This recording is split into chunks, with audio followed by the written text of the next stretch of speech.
Welcome to episode 8 of Panther City Rebellion. It is March 17th, St. Patty's Day. Happy St. Patty's Day, Justin. Happy St. Patty's Day, dude. How you been doing? I'm good, sir. Good. Heard you had a flawlessly great weekend filled with porn stars and all sorts of shit. And David Letterman. And it's porn stars, like I said. Yes. My name is Justin Ross. With me, as always, Mr. Dustin Schneider. Howdy. We're coming to you live from Platinum Music Complex. which is supposedly what? The largest studio in the world. Prove it. I'm still looking. Disprove it. I can't have either way. I know. I can't disprove it. I can't prove it. Hey, man. Heavy is the head that wears the crown. Yes. You know what I mean? If you're in a band, you need a place to practice. Come here. Yeah, absolutely. Because it is cool as shit. 100%. You can check them out there in North Richland Hills. And it's haunted. North Texas. It is haunted. It's haunted? Has a jail in it. We can get into that in a bit. Yeah. With us in the studio, as always, Mr. Craig Youngblood of Western Soul Photography and Mr. Matt Thomas, not Skip Redstone. Slunch. Not Skip Redstone. He couldn't make it today. No. Nope. He's at home. You're not going to like it when he comes up here. Dude, I'm ready for him to come up here. I want to see that alter ego come out. I'll put him on the guest list. Put him forward. Sign up. This is fucking so Dahmer creepy. Yeah. It's weird. Speaking of which, if you're at Platinum rehearsal, we got a little sign-up sheet outside the door. You can come to the door and sign up if you want to be on the show. Yeah, just come by room C101 and fill it out, and we will get in contact with you about a show coming up. True. We don't have a sponsor for today's show, so cheers. Thanks, Guinness. Yeah. Thank you, Happy Guinness. St. Patrick's Day. Happy St. Patrick's Day, gentlemen. Slunch. We have a full couch. Look at that shot. Bam! Look how full that couch is. Dude. 4 guys, 1 couch. It's a new internet meme sensation. Only bands. Ladies and gentlemen, joining us tonight is Dream Deleter. Dream Deleter in the house tonight. How you boys doing? Welcome, gentlemen. Doing great. Yeah. Oh, there we go. Yeah, he's getting quicker. Finally. I didn't know we there had was to an get audience. that first rehearsal going. Yeah, we had to get that. Yeah. Now, let's do this proper. Let's introduce yourselves from couch left to right, starting on the far end down there, so that way everybody knows who you are and what you sound like. I am Jeremy. I play drums for Dream Deleter. I'm Addison. I sing and play guitar for Dream Deleter. I'm Patrick. I play guitar and I play keys for Dream Deleter. I'm Ace. I play bass for Dream Deleter, and I have a giant pedal board. My man. My man. That's right. Yeah, I love it. That's right. That sucks that all that's going to It's slightly above average size. My man. Yeah. Oh, the talks that'll be had this week in this band. Yeah. Had to bring up your fucking pedal board. It's bullshit. Yeah. Yeah, I hope this doesn't cause any riffs I hope so. within the band. Oh, but that's the thing about pedals and boards. Yep. They create more riffs. Hey. Hey, I see what you're doing. I see what you're doing. Yeah. Laugh track? So every time I go by or I go look at pedals now, There we go. That was a bad one. so I'll be That's all I out. have. I'll be out looking at pedals, and the whole time I'm thinking in my head, is Jeremy going to complain about this one? And I'm like, Yes. The answer is always yes. Jeremy, what's your complaint about pedals? I want to get to the bottom of this. I don't have anything against. Lay down on the couch. Let's talk about this. Let's talk about Get relaxed. Yeah, just your stretch your history legs and- across your other and band members. Where did the How does pedal it make touch you you feel? wrong? Don't make me get emotional, man. All right. Where are the tissues? Next to the stripper No, rat. there's over not. your I have right nothing shoulder. against pedals. It's bass players with pedals. What's your problem That with bass bothers me. players against pedals? Where did they touch you, Ron? I think I just have a control issue. Y'all are the rhythm section. You're supposed to get along. You're supposed to. Oh, we get along. Oh, yeah. we get along. Until his pedals When he turn off. does what I say. I Sometimes have never heard a drummer bitch about pedals before, dude. This is so interesting. This could be the whole podcast. Let's really deep dive here. At what point did someone fuck you to the point of not liking pedals? I just don't see the need for so many pedals as a bass player. But I don't think Jeremy has enough But yet, pedals. Addison and Patrick don't get any of this. Y'all don't. I mean, This Jeremy motherfucker's doesn't give playing y'all any guitar shade. and No. keys. Like he's like, y'all are fine with what you're doing. a bass player Hey, should fuck have. off. Listen. In our genre, the guitar, it's understandable that they're going to have a lot of effects and a lot of pedals. Bass, he needs two tones.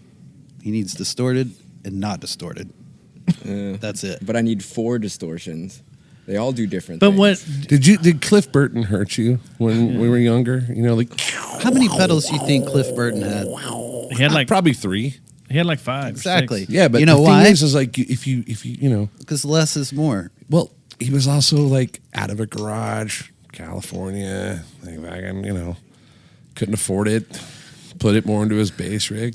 It's 2026, man. You need an octave pedal too. Sneeze out an octave pedal. You need I an got one of octave those. pedal? Shit, I saw one today that my boys sent me. They were like, we were talking about this a few weeks ago about the new AI pedals, and now they've got one where you can create, you think something up just like you do in like ChatGPT, and you describe something. You can describe it, what you're looking for, and the sounds you want to make, and then it'll create that for you, and then you can patent it and put it in your pedal, and nobody else can use it but you. Welcome to episode 3 when I Wow. talked about this. That's After what I'm NAMM. saying. Yeah. That's after that NAMM. one they made in NAMM. Yeah, well, that's it's crazy. It is out now. Yep. And you were able to get it, and I was like, $3.99. motherfucker, we might have to go get it. Just when my wife needs. They're all over the fucking place. That and guitars, Yeah. No. amps. Don't give him any more ideas, man. He'll have a new pedal on his board If you next ever want to week. come try some pedals, just stop by the house, dude. Yeah, I do got that. a plethora of pinata pedals all over the house for you. Man, I love the pedals, man. They're like it's like collector's items. If I had a big enough house, like one of these giant, 5,000 square foot houses that have, weird art pieces everywhere, one of my art pieces would be just little bitty shelves of all my pedals just sitting in there on totally. display. one Yeah. just a metal zone pedal on the wall. Here's a question, Yeah, dude. just some. Yeah. Let's say that let's take triggers out of this. Let's just say somehow weird fucking way they decide that they're going to create a way to plug a 1/4 inch into your kick drum pedal, and then you can have effects on that kick drum anytime you want. And then you say no to it now, and then you try it, and you're like, well, that's fucking cool. And then that's where it starts. It starts with 1, Maybe on. and then it's 20, and then it's 200, and then it's Jeremy, do you have an electric kit? I don't. Oh my gosh, Jeremy, can you tell them about the drum pad fiasco? Drum pad fiasco. I mean, Oh man, you're gonna make him talk about that. so I did. I bought a drum pad for I think it was maybe a couple of Christmases ago, or was it last Christmas? I think it was last Christmas. Yeah, I was thinking it was 2 I at this don't point. Was it 2? Yeah. When I was going to use it to do some sampling and just different sounds and just play around with, and we were trying to figure out how to use it and we couldn't. And finally I just took it back. It wasn't really a fiasco. It was us standing around going, we don't know how to do this. Well, it I'm did- impressed that you took it back. I'm surprised you didn't chunk it out. Fuck this thing. Well, it got close to that. You got real It did lead close. us to the point of Patrick needs to be doing keys also, because at that That's point true. he wasn't really doing keyboards, and since we couldn't figure out how to do that synth sound on the pad, we were like, all right, Pat, it's time to do some keys, and that kind of evolved our sound quite a bit whenever we added the keys to everything. Yeah, because I think at that time we were working on Sidewinder 1, and the way that electronic kind of rhythmic synth works in that song in the beginning, it was just becoming way too complicated to try to use it as a drum trigger. And so I had a Korg multi-poly synth, and so just played around with different settings on it until finally found almost pretty spot on to Yeah. what Addison had come up with on, what was it, Ableton? Mm-hmm. Yeah, you were just messing around with Ableton. So Yeah. I just kind of deep dived into all the presets on the multi-poly synth from Korg, and we found almost pretty spot on preset on that, and just dialed in the tempo and the arpeggiator on it, and it worked out. It also makes it look cool, It's like doing something on stage and not having something that's just kind of preset on a backtrack. So, Yeah. Well, that's what I was going to ask. Do y'all have any samples or backing tracks? It's all live, right? Yeah, it's all live. It's all Yeah, live. That's what I thought. Killer. Yeah. Yeah. Yep. Yeah, I'm glad Pat did that. I was actually talking to Aiden at Tone Shop yesterday, and he was just all about Pat switching between keys and lead guitar. He's our Johnny Greenwood. I mean, it's a sick Yeah. live show thing too. Yeah. Yeah. No, I was quite impressed. Y'all have a wall of first time. sound, man. That's the cool thing, is that it's a wall of sound and yeah. it all works together, and you guys all know your place, and your other guitar player, like, he knows his place. You guys are all, that was the cool part.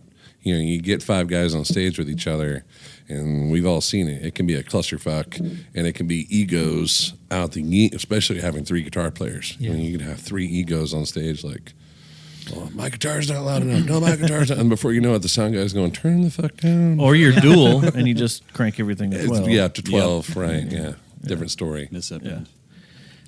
No, y'all are a very I don't know, where would y'all, what do y'all classify yourself as? Is it still considered post punk or but We're kind of just following the general post rock genre. okay.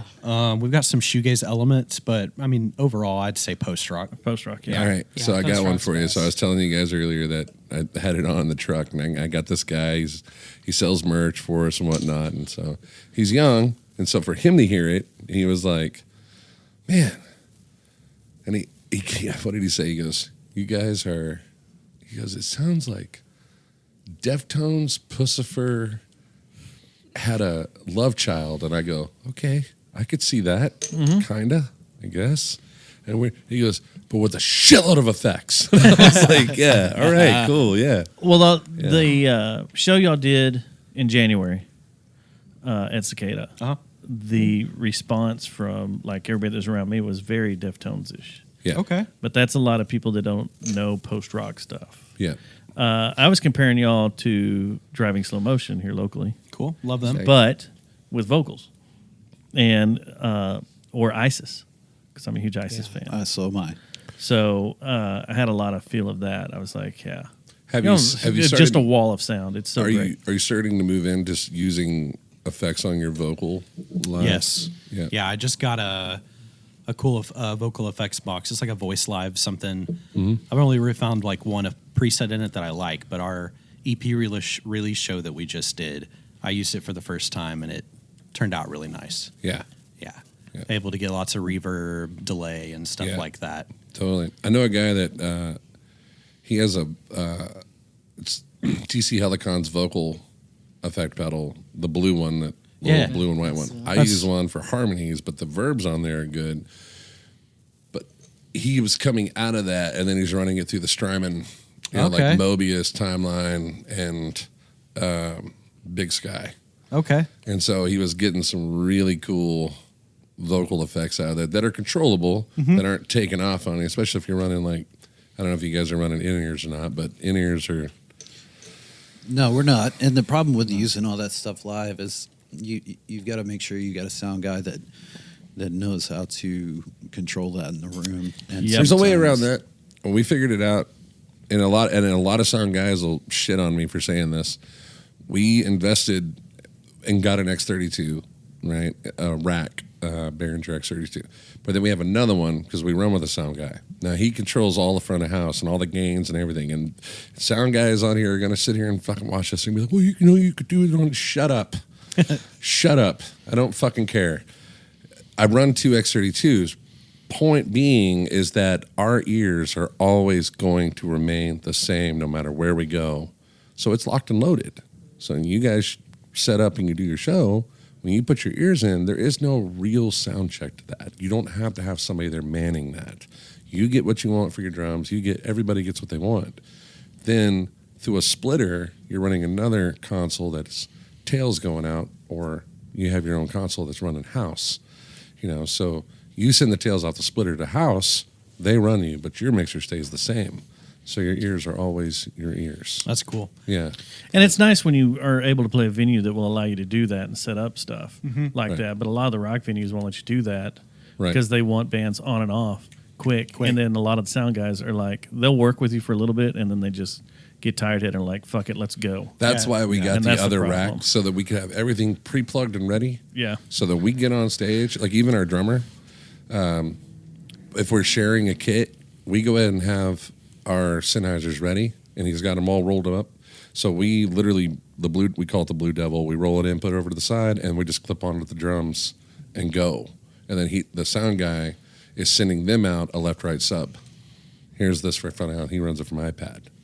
But if you don't have that, just have your tails ready, to send him, whatever your channels are for your, your copper from drums to vocals all the way across. Here you go. Here's my tails.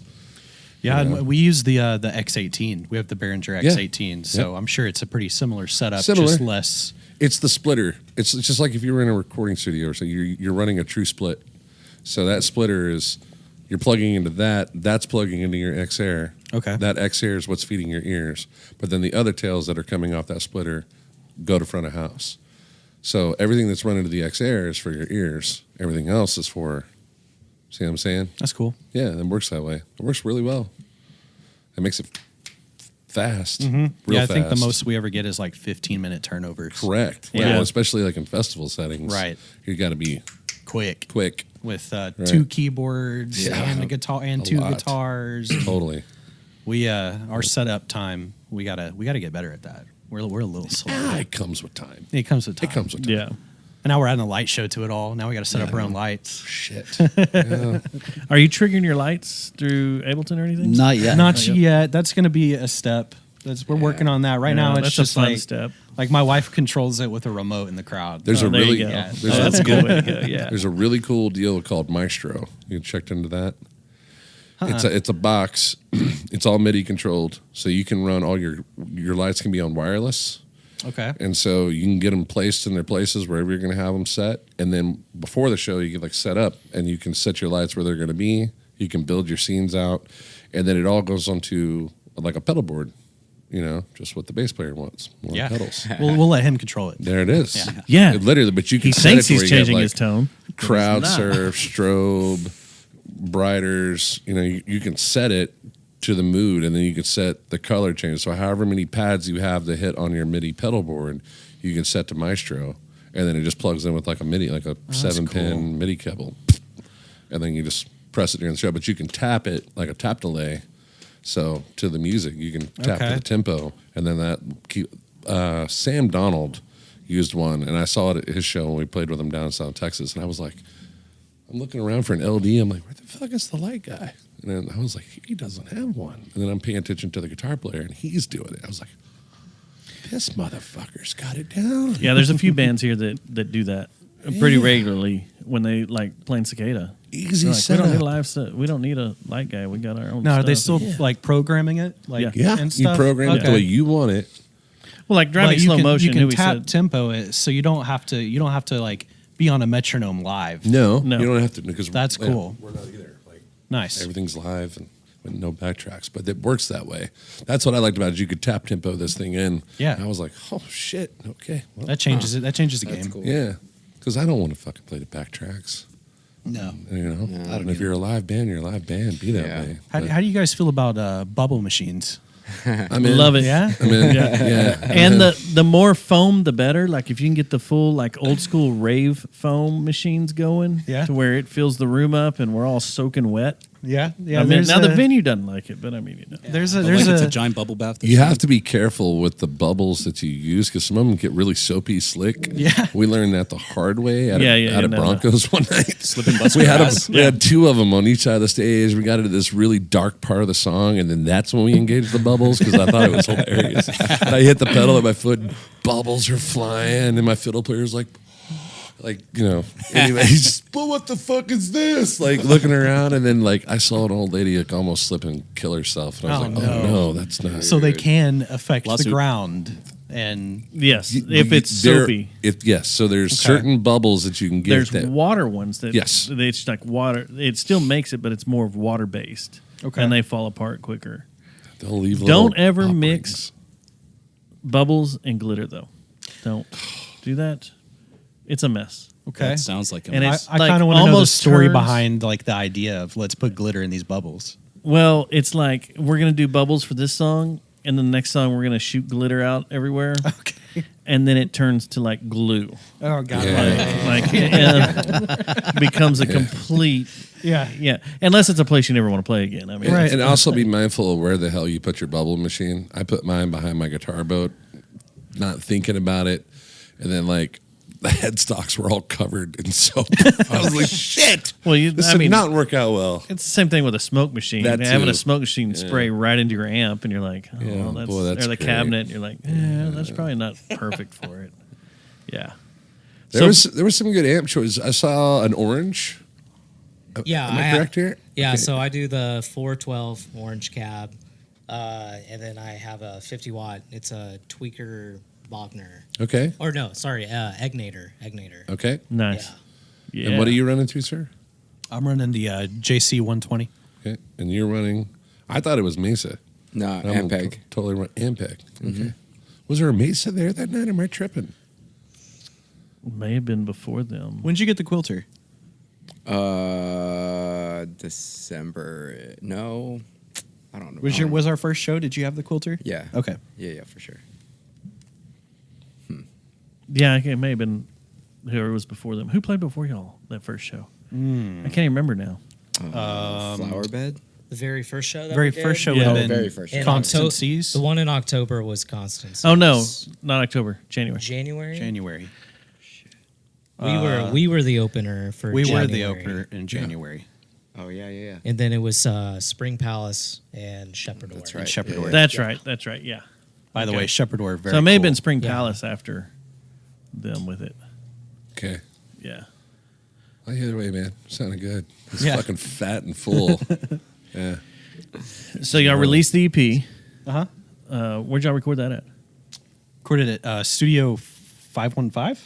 I believe so. 515? Yeah. It's like a local studio off Berry Street, close to us. Right on. Tanner Brown did it. Did a Nice. great job. Yeah, it's just a really cool room. Thank you, Tanner. Thank you, Very, Tanner. very cool room. Great experience.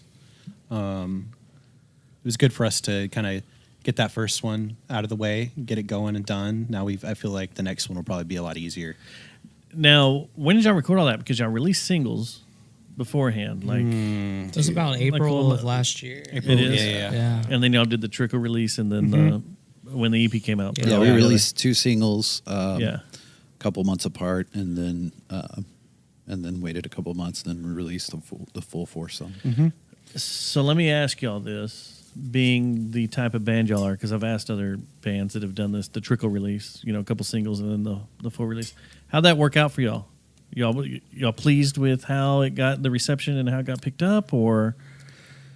I think the first one was great. I think after the first release, we probably just should have done the whole album The whole instead of album. a second one, just because it was only a 4-song EP. Gotcha. I think if we had more songs, doing 2 first is great.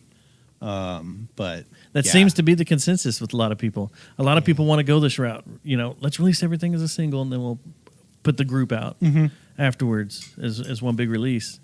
And that seems to be no matter what the genre is, they're kind of like, that didn't really work out like we thought. I'm it more of would. like one single and then the album that's kind of guy. the old school way. Yeah. I mean, Yeah. and this is, this is obvious, but the reason everybody's doing that is just everybody's attention span is so much shorter now. So Yeah.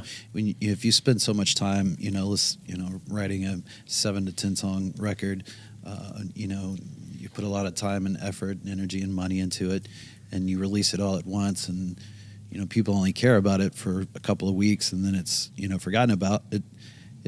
I guess it makes more of an impact if you're releasing multiple singles and you're keeping people's interest for longer, rather than just dropping everything at once, and then it's I think it just keeps people's interest a little bit longer, and it allows us to work on new stuff in the sure. meantime. No, totally. Sure. Time to breathe. Right. Yeah, and I think that's the way, like, future I would like to do things is like if we're working on a big package of songs, divide it in half or divide it in thirds and release, 3 or 4 here, another 3 or 4 here, another 3 or 4 here, just for the same reason.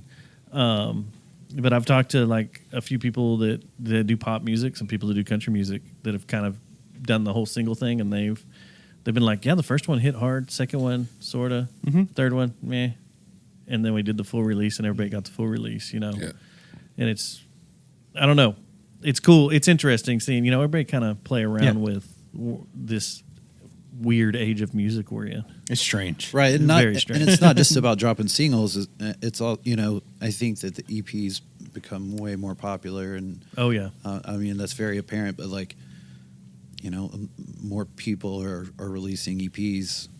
so your next release needs to be a double record. Yeah, Yeah. We 26 songs. Let's go. Yeah. Give us about 6 years. We'll have Yeah. 26 songs. and fund it. Yeah. Yeah. Yeah. Oh, I'll fund it. Let's go. Let's Oh go. my god! I think EPs are just stronger thematically as well.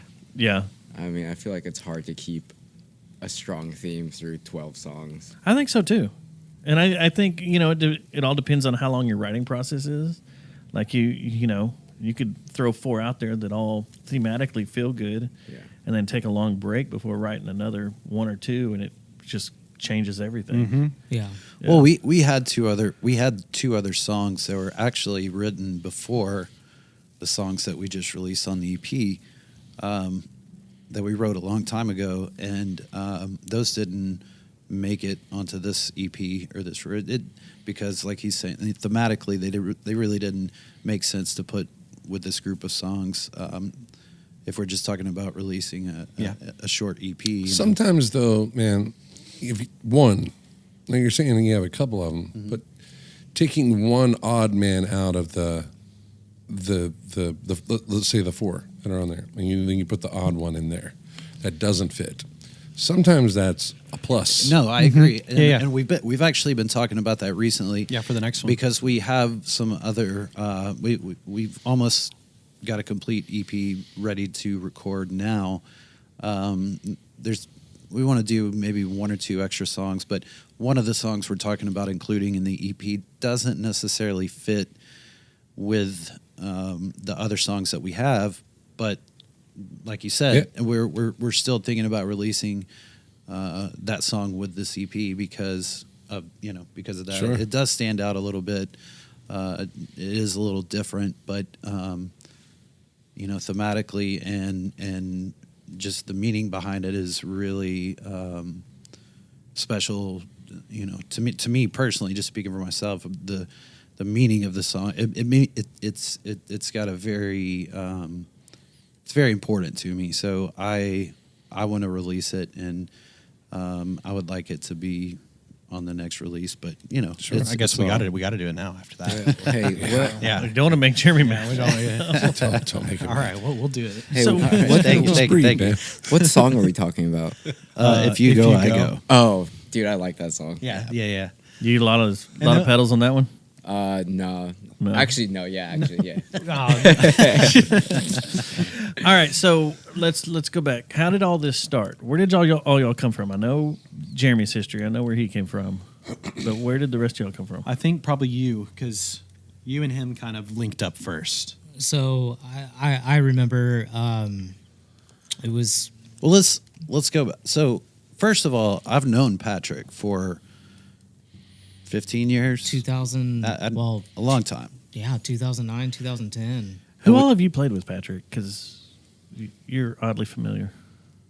I did open mic stuff for a while. I did a lot of like at home composition for friends. I had a friend that I went to school with. It was an arts academy charter school, and I did composition stuff for like his little films. Okay. As far as like playing in any other kind of bands, it was just kind of floated around.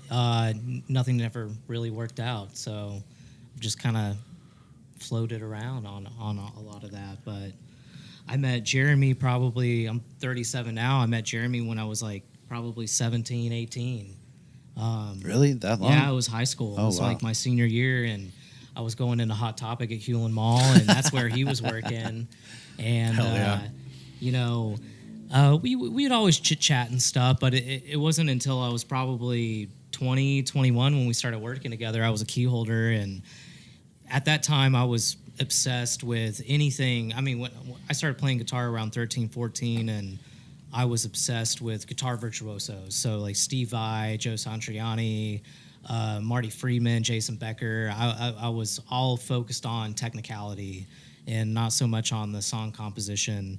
And so, you know, Jeremy kind of knew me from that and a lot of the prog metal and stuff. And he introduced me to Isis and Sparrows, Neurosis, and you know, we would when I started working with him, you know, he would just plug in a playlist of his own stuff. And he's like, dude, check this stuff out.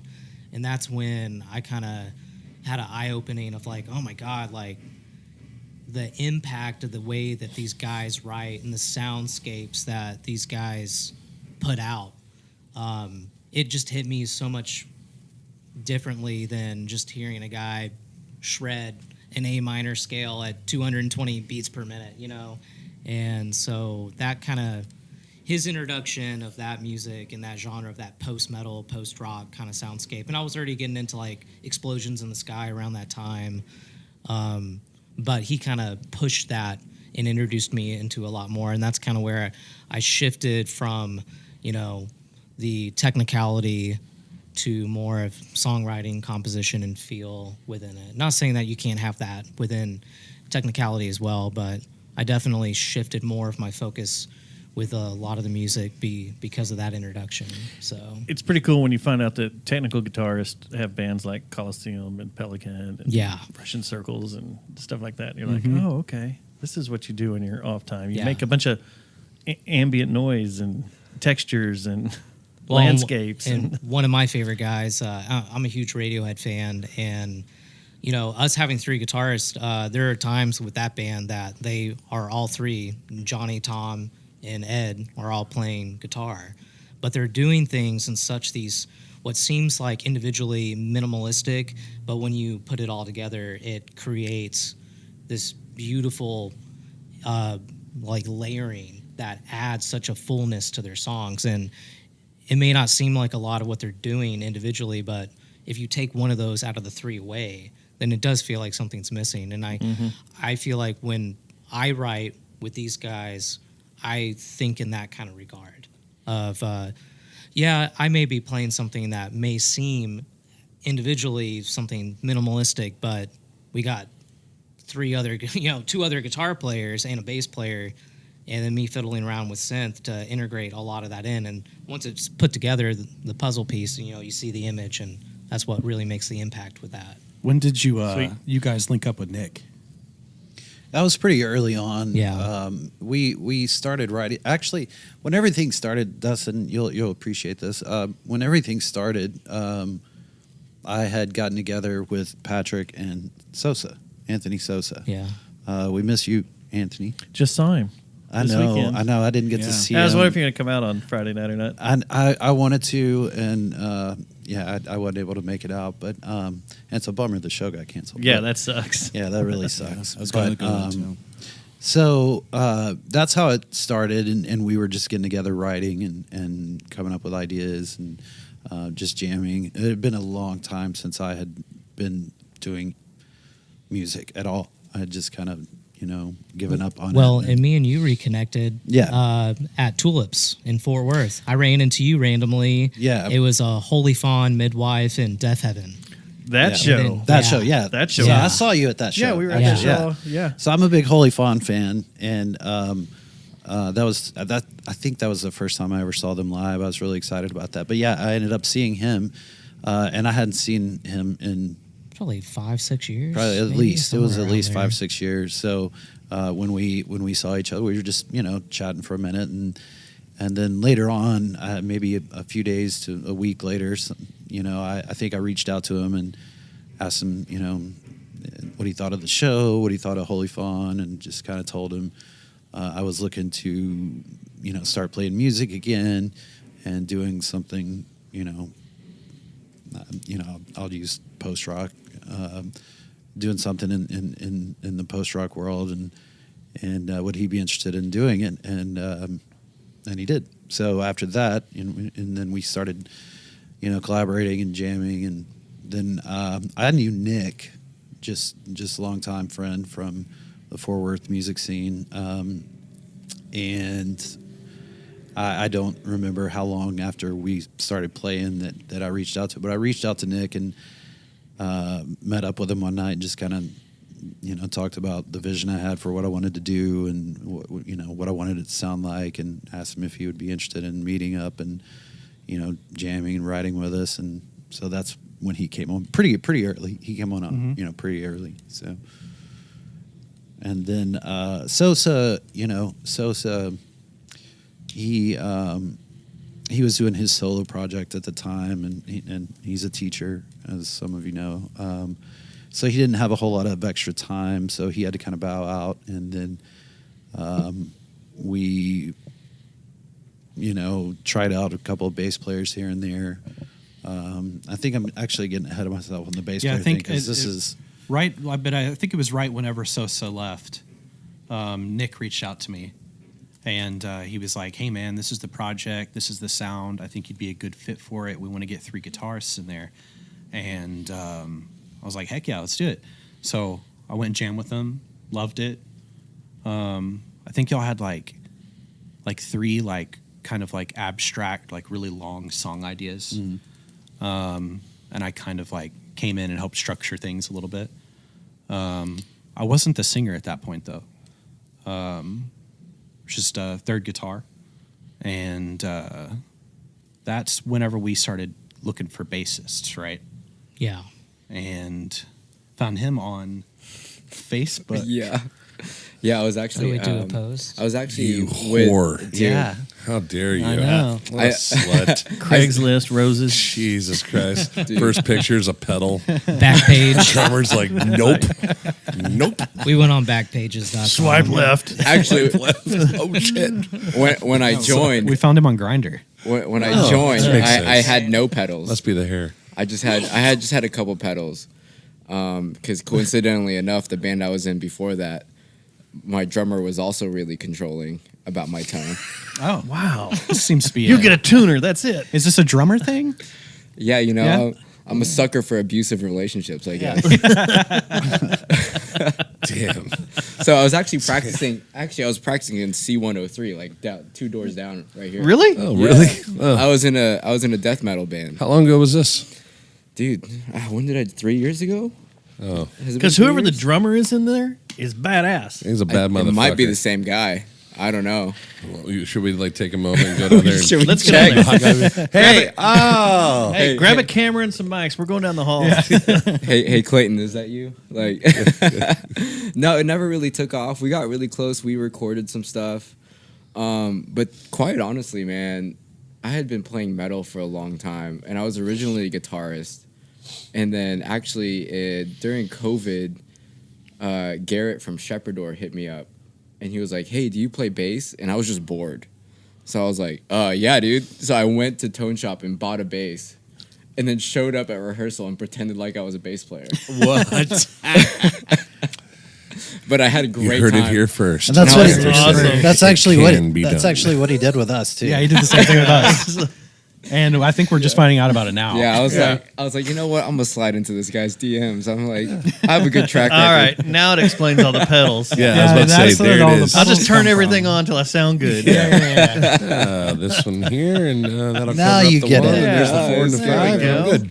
It was good, but I was really tired of playing fast because I had been playing metal for so long, and I was like, man, this is like.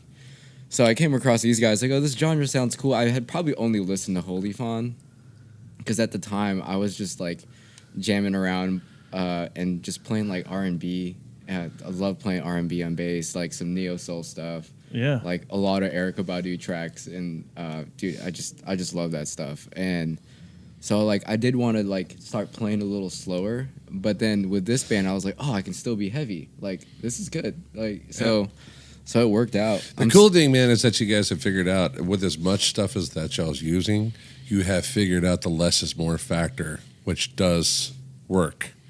Because in the music, it doesn't sound like you're doing a whole lot, but it carries and it's a wide sound. It's crushing. Yeah, it is. It is. It's a crushing wall of tone, and it's good. It's got a good. haunting feel to it, which is really cool. You know, it gives it that. There was one of the songs, I think it's Reflections.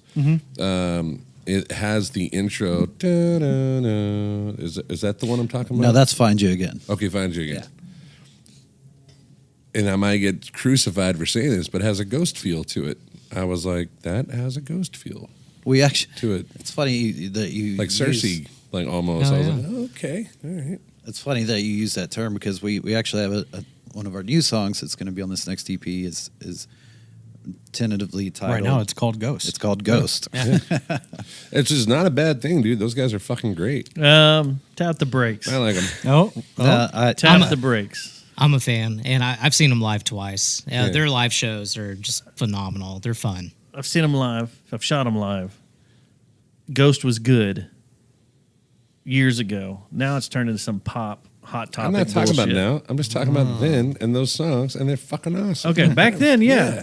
They were cool when they were Yeah. creepy. Yes. And they were opening for Opeth and Mastodon. That was Yes. cool. Yes. But now, Was it? How dare Was them it? succeed? No, that's Dare when them they. succeed. Was it cool? Now it sucks. That's when they walked out with the robes and the eyes wide shut, backwards piano, you know, the backwards Yeah. chanting and shit and all that. That was cool. He won't let me do that. Why not? He won't let me do any of the chanting stuff. Oh man, reverse chanting's where it's at. Come on. Don't you like how they're all like, he won't let me do this, he won't let me do that. It's always the drummer. Yeah, this is like our therapy session. This We don't is even my talk, we don't even band. talk about this You stuff thought together. you were coming in for a podcast. All right. Yeah. What we're gonna do is we're gonna set Jeremy in a chair over he needs here. a That's what the blue chair's for. Y'all need to look at each other. How does this make you feel? Yeah. You mean you haven't wanted to get any of the Hugh. That's, yeah. Mongolian throat Do singing. it. Some good throat singing. Yeah, Yeah. that is good. Gotta be careful there. It's a touchy subject, throat singing. Be careful. Careful. So yeah, well, this is what I've been wanting to see and hear around here for quite a while. Yeah. Me too. Like I said earlier, you know, driving slow motion's badass. Yes, But they they are. don't play nearly enough. Love them. I yell at Brian all the time. You got to play more. We're actually big fans of theirs. We are. Yeah. And I don't. Should we plug that? We're putting a show together with them right now. Are you? Yeah, sometime Gotcha. this summer. Holy Yeah. shit. Yeah. So Are we going back to the Omni? No, I Oh, wish dude, that would be great. cool. that would be cool. Yeah, that'd So- be really cool. I'm not 100% sure, so don't hold me, internet, for this. But I think another company took that over, and they're going to be booking more regularly Oh, that'd be instead cool. of just Cool. being in the hands of the Omni. I think that's something we could probably do with our sound. Like, I think you could, too. It would be Yeah. a good Yeah. fit. I wanted to take Spectacle there and do a metal show with all Dune stuff in the Heck background, yeah. the dome. Yeah. And they're like, that'd be kind of cool. We That could would be really do cool. that. Blah, blah, blah, blah, blah. But Maybe they could do Shark Week stuff, like some shark attacks while y'all are doing people metal. eating, yeah, Yeah. that'd be freaking fun. Yeah. But yeah, that show they did there was pretty awesome. And I hope another company, because I know the Omni, they don't have the time to build all this out or the music know-how of what's all needed and what's going Right. on. Right. So if they did turn it over to another company that can do it regularly and get more people in there, That'd be instead of cool. it being once every 3 months, it's once or twice a month. That'd be awesome. Yeah. It'd be great. Especially with the kind of music that we enjoy playing and listening to. Yeah. But and going back to that, like I've always been drawn to the this genre or this type of music. But we're talking about like driving slow. If you're into that type of music, there's not a lot of it, in comparison to everything else around here. But there are still bands out there like that that. This will destroy you. Yeah, but Yeah. even locally, Well, they were local at one time. yeah. But driving slow motion, obviously, being a really big one, really good band. Also, if you're into that kind of that post rock world, do yourself a favor and check out Constant Seas. Absolutely. My friend Sean, those guys are Really cool guys. really nice guys Yeah. and really talented. And if you like driving slow motion and you like just huge, epic, just wall of sound post rock, Constant C's. They've been doing it for a long time. They took a long break, but half of them are from Fort Worth, half of them are from Denton, but they're really, really good. Really good. Constant C's. They're good. Check them out. Yep. And so the bill that we're putting together is probably going to be us driving slow motion and Constant C's. So Yep. if you like that, come to that show because it's I'm gonna eat so many mushrooms. There you go. Yes. Just sit there. You and shiitake enjoy guy? Should have brought him tonight. Yeah. Yeah. Total shiitake. Yeah, Love same. them. Love 'em. It's the flavor. Yep. You have some lion's mane. Yeah. Some Yeah. lion's mane. Have that every morning with my my little rice coffee. Nice, just yeah. kinda toss it. In fact, I may just bring some rice coffee and just drink it there. There you and go. Just have it ready. Yeah. If we're at I drink it Cicada, too. they can make the coffee. Yeah, absolutely. there. They We'll can. go. Yeah. They can. Yeah. We'll just have fun. Tulip's a little weird about it, but Yeah. Addison had to tell me not to eat mushrooms on our first show. I did. I totally would have. well, I got some rice coffee for you and some lion's mane. Sounds like a great time, dude. It is. Yeah, especially with 50 pedals to Yeah. When I 50 would've turns been- into 100, I'm like, whoa. Dude, I would have been locked in. It would have been sick. So a while back, my old lady was out of town. She went to go visit her parents, and I had a night at the house by myself. I had nothing to do, so I dropped 5 grams and sat in the bedroom just with all my pedals, Cool. and I'm just like, fucking, I'm going. Yeah. And she decides that she's going to come home a day early, right? So I'm in the studio, and I have just got, I can't remember. I think I had a Line 6 DL4 running through a Mobius, and I had it, and I'm just sitting there twisting knobs, and I'm just going back. It's naked. just going, and Just fully ascended. Yeah, I'm in my. She's so I'm in a disappointed. t-shirt and my shorts, and I'm just sitting there, and it's loud as shit. Like fucking walls are vibrating. I'm just like that. And she comes and she's like, "What are you doing?" This sounds exactly like a cheating story. I'm like, That's amazing. Yeah. I like look up. I'm like, "What is that?" I'm looking down at my pedals. I'm like, "Sounded like a girl talking. What is this?" And I'm like, "She's like, what are you doing?" She's screaming across the room, and I can't. I have no idea that it's her. And I'm just, and I fucking turn around and look. I'm like, "Oh shit!" Stop! Like I'm trying to stop it. I'm like, I'm high. Like that's all that came out of my mouth. I'm really, really fucked up. She's like, You this weren't is, supposed to be home today. this is the God damn worst it. masturbation Yes. session I've ever walked in on. Yeah, Why are you covered it's like in that butter? meme. Like I wonder what he's doing. That's it. That's Like- it. Right? I didn't have this room at that time. Otherwise, He's it'd probably have been thinking here with about that her, room. and now you're Yeah. thinking about, Yeah, I'm I just- could chain these together if I reverse the chain. Just like, yes. So, have any of y'all, with the whole AI world upon us, have any of y'all ran your pedals through like ChatGPT to see the proper way to set them up? What it spits out? I have not. Mm-hmm. I'm a Reddit fan. I go through Reddit. Reddit's a good way, and I'm ChatGPT probably pulls half the shit from Reddit anyway. Yeah. But I actually did it, and the difference in tone was fucking amazing. Like it told you Incredible. hey, you shouldn't put that here. You should move it over here, kind of thing. Okay. Interesting. You should put it like I said. These are the pedals I have. What would be the proper order to put these in for the purest tone coming across? It was Okay. like basically, and it went, well, you need to put these here, these here, these here, and it will sound like that. I did it, and oh my god, it's a totally different world. Cleaned everything up. It's it- pretty interesting. I'm Did gonna it? go back and edit all of this, Yeah. and then be like, he thought about that all on his own. Yeah, I thought about this. I'm wise. I didn't say the the chain. system. I can't remember the chain. I can pull up ChatGPT. It'll show me. But Pull it yeah. up and ask for aces. It'll probably say, "Well, No, man. take this one Yeah. off. No take way, this one bro. off. Take Ask, this one ask off." it Again. what pedals are But not wouldn't suited it for be bass. some Take a shit? chord, Would go it be from some bass shit to if it's amp. like, I know you got these, but you should add these other 10. You know what I mean? You're like, oh, maybe this ain't so bad. I'm gonna Shit. put it in, and it's gonna be like, oh, this is perfect. Don't change anything. Do you guys think that You have the most perfect tone such ever a made bass player. to man. Right. It literally, like, it all makes sense now that he was a guitar player turned bass player, and the ego just followed right with it. It's like, all right. Well, do you guys think that AI will start to get like sponsors? They'll start to push certain products Probably because so. they like Wouldn't pay. surprise me. Yeah. Yeah, Like, oh, you need this walrus audio pedal. It's going to be great for your tone. Probably so.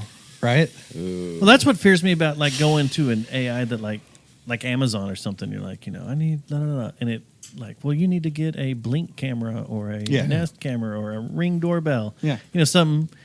Oh, you're having problems reading? Get you a Fire or a Kindle Fire or whatever. Whatever. I don't. Yeah. It's bad enough that we coming. just talk about shit and then we get on our phone when we leave and I'm like, oh, fuck, there look 20 options for that thing. It's been listening to me this whole time. Yeah. A few weeks ago, the real dolls were weird. I'm out of mushies. I'm out of shrooms. Hopefully they'll order them for me or some shit. Yeah. I'm sure that's coming. All I've used AI a little bit, and like I made these Liger logos on AI. Jeremy hated them. I really wanted to use them for real. Why is it always you, dude? It's always you. Like, we're 10 for 10 right now. Everybody on the couch. I mean, have you heard what we're talking about? It's a Liger. Yeah. He just fucking Ligers. said, I had some Liger drawing. Is this Napoleon over here? Dude, Like, Should we what do you tell them mean? about that? Yeah, that's think- all AI. Poster behind you. But that's Fort Worth in the background, and we created that in about 5 fucking minutes. And we were like, oh, sweet, make a poster. Yeah, that's cool. Ligers? Liger logo. I'm was a sick. Liger logo. I He think the says- rest of us, insert. whenever we have ideas, everyone else but Jeremy just stays quiet. We just use Jeremy as a Yeah, vessel. we're all nice. Yeah, we're And nice. We just use Jeremy as the way to shit on Is it everything. with a G or with a J? It's a J. J. It's a So J. is it like WWJD. What would Jeremy do? What Is would it- Jeremy think? is it one of those things like y'all's chat is someone throws something in there and you all just are quiet until And then, Jeremy says Jeremy's like nodding. okay, he's cool. All right, yeah. Let's do it. Let's do it. Yeah. Let's do it. Dude, We're all good for practice, right, tonight? Everyone answers. Jeremy's silent. Oh God. Hours later, it's just a period. that Jeremy's shows the up. one. Jeremy's the one asking, "Hey, are we still having practice this Sunday?" It's the Oh opposite. man, Yeah. there was one time I actually maybe last week I didn't reply to Jeremy on purpose. Just to see. Yeah, just to rage bait him. What were we talking about, though? What was the question? I forgot, dude. I just like saw it. And I go, nah. I'm gonna- In all fairness, that runs through all bands. Yesterday we had a Yeah. band meeting, and we all knew like it's on the calendar. We're all supposed to be here. We got some important shit to go over. And our drummer, like Sarah, had put out, "Hey guys, looking forward to the meeting tonight. Just make sure everyone's still good to go." And all of us, besides the drummer, said yes. and then we get here, still nothing. 7 o'clock comes, still nothing. I'm like, well, maybe he turned the messages off. And then like he walks through the door, and I'm like, motherfucker, dude, just gonna give us all a heart attack. No, I know what it was about. Actually, it was about it was show day, or we were getting ready for the show, and we were talking about what time we needed to meet before. Now that's a dick move. They kept On changing you. the times.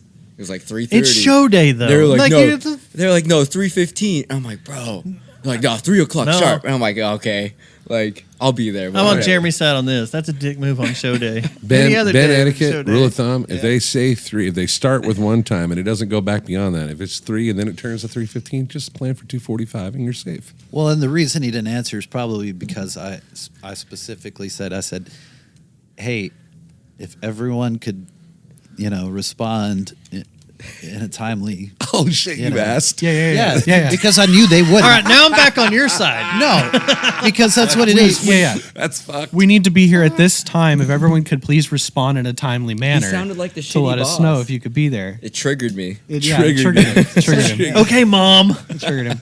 Tell you, man. Because otherwise, because there's so 5 of us. Who's the guy in the band that runs the band?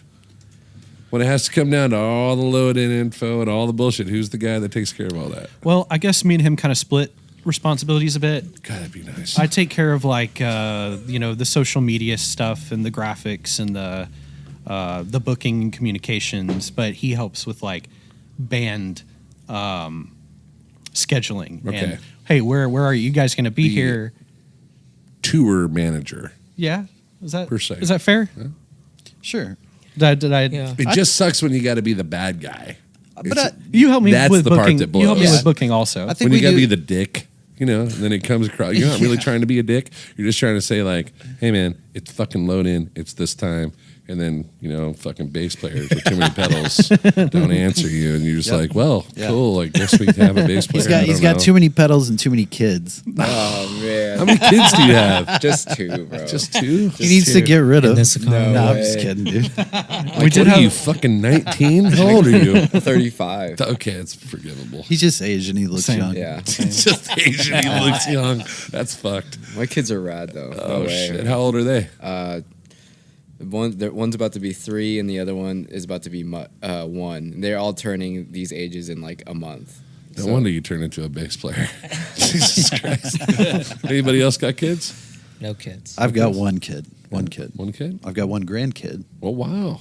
Yeah, No just- wonder you don't like pedals. Dude, this is all starting to come together. Back in my day, we put a fan in front of it. Yeah. It gave it a whirly tone. You ever heard AC/DC? when he was dealing with the whole drum pad thing, I remember Addison and I were outside just hanging out, and I go, dude, he's just a geezer. Like, it's okay. Damn, dude. Shit, that hurts. I didn't say nothing. that cuts I don't deep. remember To that. be I don't remember fair, that. it wasn't working properly. I think Yeah, there's something wrong with it. it What was it? What kind of pad was it? was a D drum pad. It wasn't. Oh, you there's know, your problem. Just go Yeah, to SPD and sure. move on. Yeah, it we didn't want to wasn't spend that Rollins. much. We didn't want to spend that much money. Though. We'd load a You sound can into find it. Used ones for Yeah, cheap. we'd load like a pre-made sound into it, and it would change the tempo of it, and it was all messed up. Yeah. That's fuckery.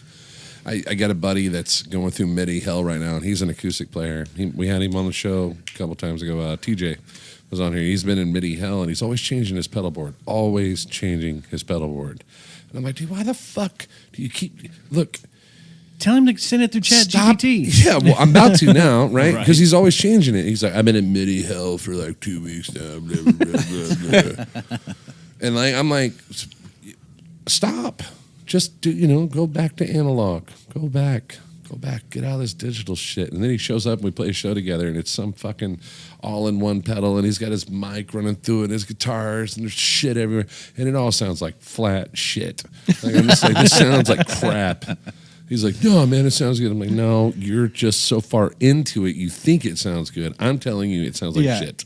This sounds bad. I feel like every guitarist like goes through that at some point. The whole like, oh, I want this all-in-one digital Yes, thing. stop that. It looks great, and then like I tried it probably like 10 years ago, and when I got into like trying to build sounds and Yeah. program it and figure it out, I was just like, I just want my pedals back. Yeah, I got a Fractal AX8, right, for a while, and I got it during COVID when everything was like selling for really cheap.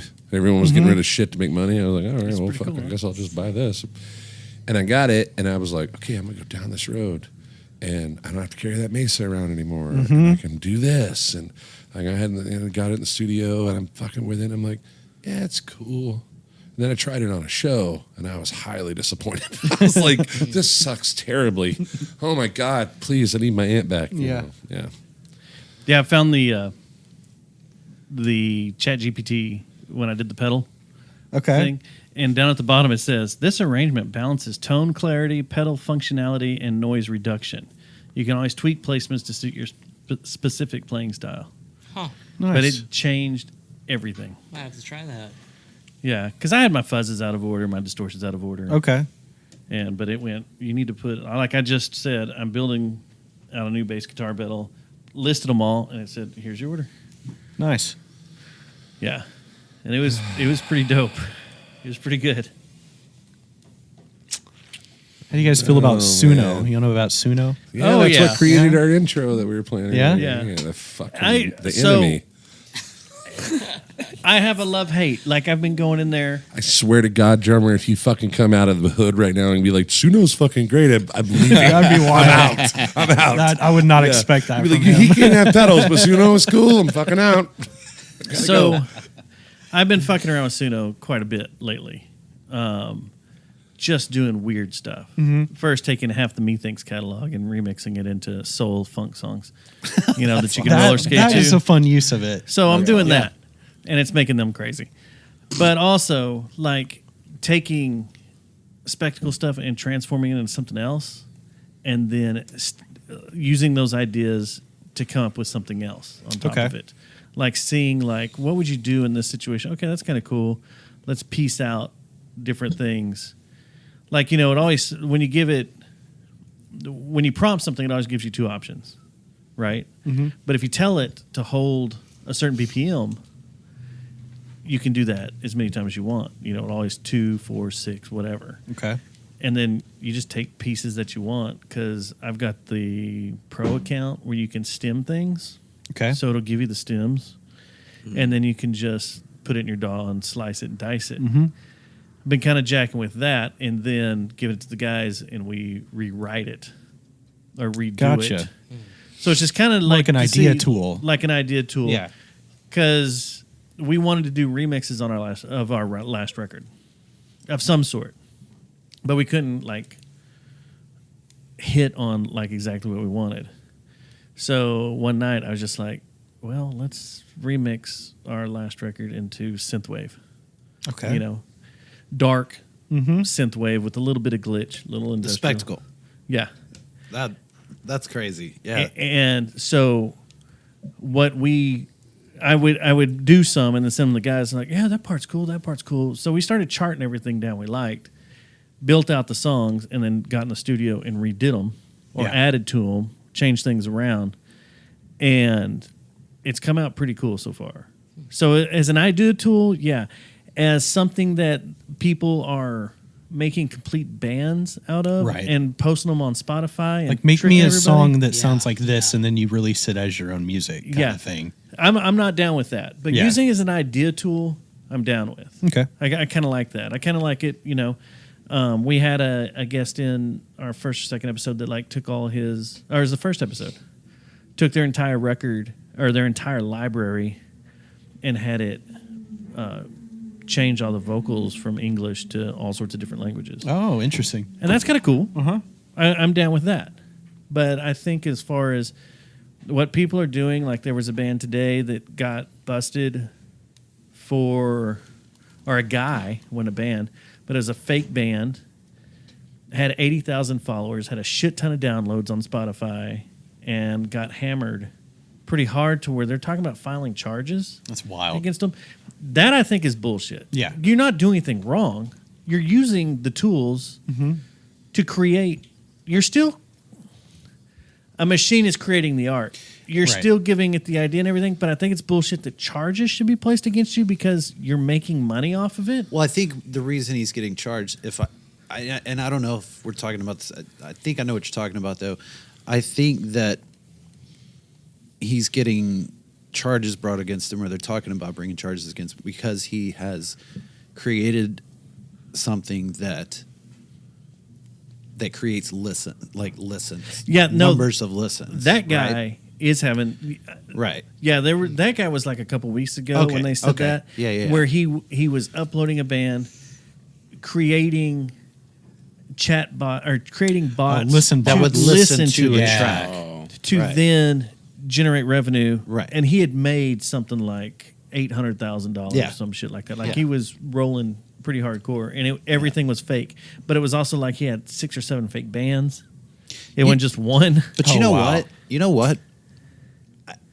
Honestly, he found a way to do that. That's my thinking. There's no law against it, and Yeah. you found a way to trick the system. Because we're all getting, So what's the difference with doing that with Suno? Okay, put it on Spotify, then creating listen bots. Okay, what's the difference between that and using a Chat GPT or something to watch the stock market and do trades for you in milliseconds? And you're making a shit ton of money. What's the difference?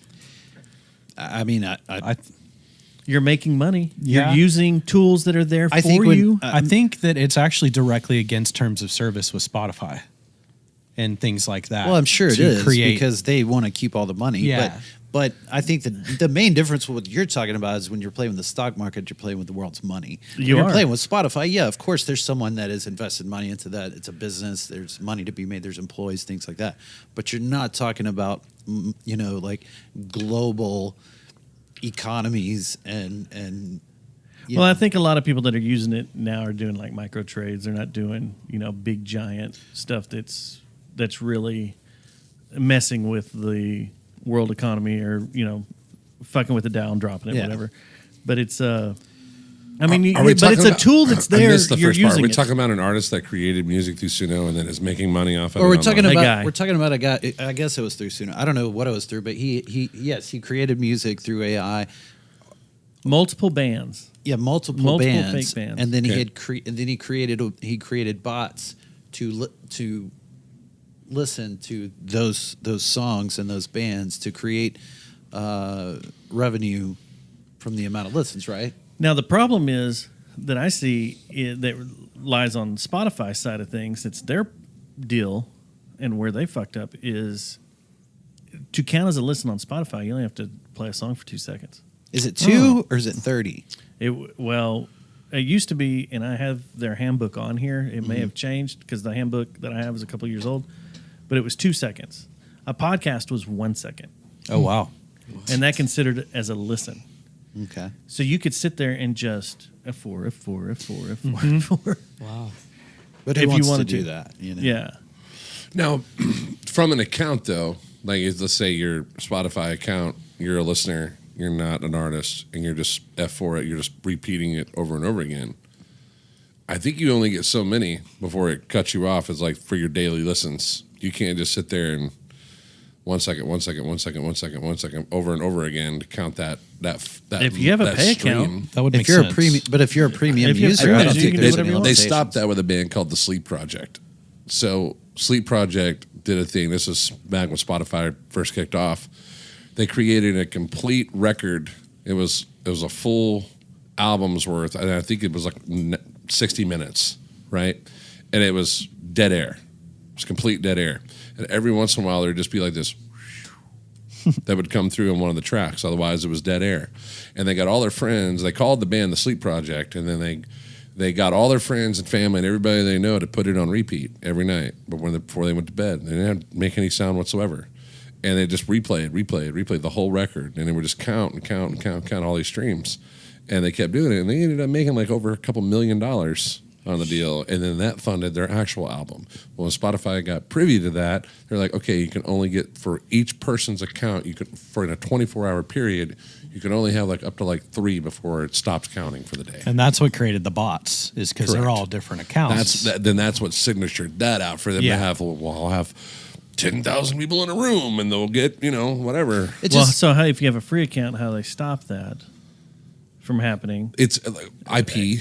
Okay. Whatever you're coming from, your phone or your Okay. laptop or whatever. So just VPN switch- changes all VPN, that. VPN, Yeah. VPN. Right. Which I'm sure is an ever-going battle. Yeah. Yeah. That people are, but even to the part that Spotify, regardless, does not give artists their due diligence when it No. comes to the music and fucks them on a daily basis royally. Man, you want to see this? You know, we got the letter in for the whole gold thing. Like, you've got 500,000 streams on Deadwood Revival and blah blah. Sweet, we've got $5 in the Yeah. account. Thanks, Spotify. their handbook, their employee handbook, is incredible. I've got it because I knew someone that was there I for a would just little get while. pissed off. But that's- reading it. that's- It will. It made me angry. I won't use Spotify. Fuck Spotify. I do, but that's why it doesn't bother me that the guy figured out a way to cheat the system. Yeah, no. yeah, if you're I get fucking that. over Spotify, I'm totally. You know, against if it. it were I'm down for different that. circumstances, like Yeah. an honest business, And it's not. you know. And then the guy, dumbass that runs that is now taking all his Spotify money and investing in military drones. Well, and then like what a lot of bands, we saw this happen during COVID. There was a lot of bands that figured out how to pay the third party to get the fake streams, to get the fake everything. You know what I mean? So bands were going from, TJ and I were talking about it on the cast, and I didn't want to say names, but there's a dude that we know that we were literally, his name now. one night we were playing Xbox with him, and then he was asking us questions during Call of Duty. We were like, whatever, dude, who gives a shit? Fucker, blah, blah, blah. And then like a week later, he's like, I'm going to do this. And we were like, well, that's pretty stupid. And then, which it is stupid. It's total roulette. And you got better odds at roulette. But he pulled out a loan against his mortgage, $150,000, and he dropped it on a third party for Spotify. Dang.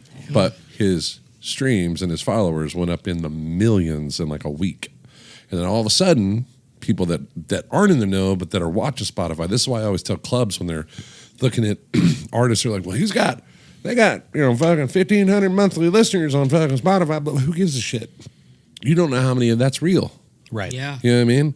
And so the clubs were judging their bookings off of who had the most, all this shit on just Spotify. Fuck iTunes, fuck, YouTube, etc. It was just this. And I was like, you guys are so naive. You're getting played. And then this person that has millions of monthly listeners comes up to your venue and doesn't sell one fucking ticket. Right. You know what I mean? Because all is they're all fake. Yeah. They're not even true listeners from another country. Right. Like he couldn't go kill it in Indonesia. You know what I mean? Or some shit. Yeah. Like it's fake. And so, but the hype alone, it's the tour bus theory, right? You're not on tour. You paid for a bus to be there, or your buddy's got one, and they put it outside the club, and then people driving by. Like, could you imagine like a tour bus being outside the cicada? People are like, what the fuck is going Right. on? People would go in just to see what the fuck's going on. Yeah. It's that theory, right? And so he did this, and there was a lot of artists, and then Spotify got privy, which I'm sure they were already privy to it.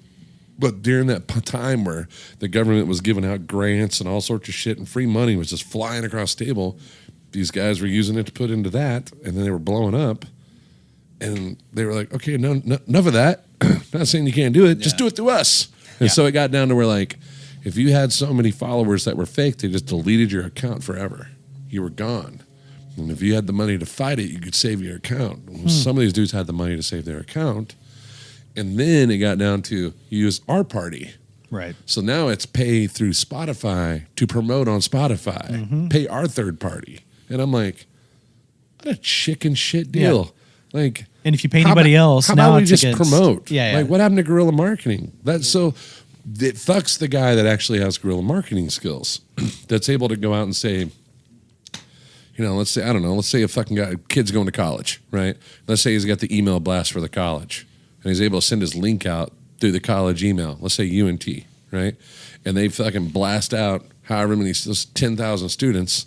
Hey guys, just give this a like and a follow. And let's say that 5,000 of them do in one night, bam, like that. Guess what? You don't have a Spotify account the next day. Dang. Yeah. That's bullshit. Yeah. That is Yeah. horseshit. So that's why I'm with you. I'm like, fuck Spotify. Who cares? I would rather have the subscriber, the follower on YouTube, where people are legitimately watching. Doing it, You know what I mean? Because you're going to know. You have 1,500, 2,000 subscribers. You're going to know by looking at your comments. You know what I mean? How of them are actually engaging. Yeah. You know what I mean? I think one of the first guests we had on this show, somebody in the friends list promoted one of our episodes, and it just blew through the roof overnight. I was calling you guys going, are you guys watching this shit? And it was like overnight we were seeing these huge numbers go through.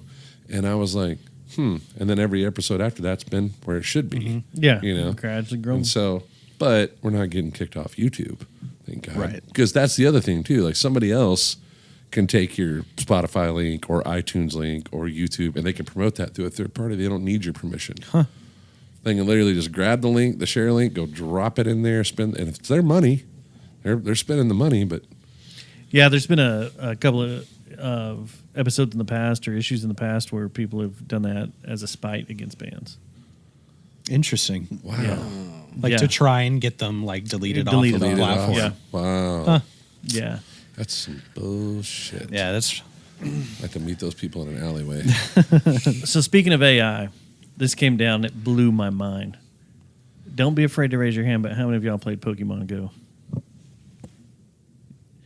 I All right. still play it. You still play it? Yeah. There's one over there in that When- corner, when- by the way. I when got a we- jar jar. Yeah, right fire over it there. up. Yeah, when me and my wife go on walks, yeah, I'm Pokemon going for sure. Guys are all eyebrows up, like, fuck Still? you really? Hell Like, yeah. still? Get my phone out right quick. What the fuck? So they were at its peaks, 143 million players, users running around chasing Pokemon.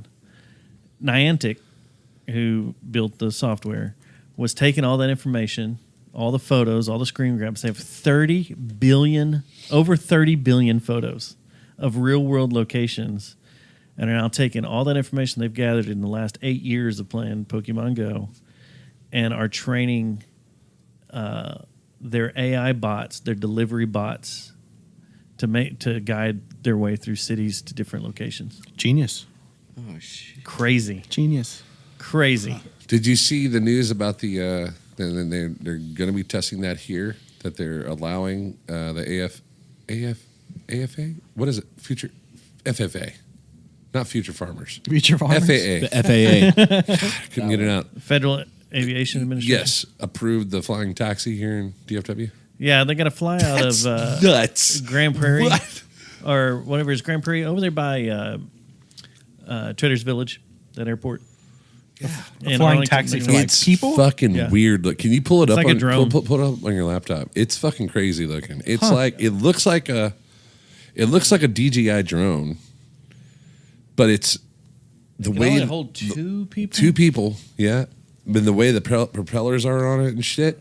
But it's like you just order it on your phone and it comes to you, or you It's gonna be you like- got to go to it or some shit like that. I haven't figured that part out yet. Fifth I'm Element definitely style. taking one of those. Dude, crazy, right? Like I'm like, holy mother of pearl! This is Well, they've been happen. talking about this being a device that is used to get to the Arlington Entertainment District.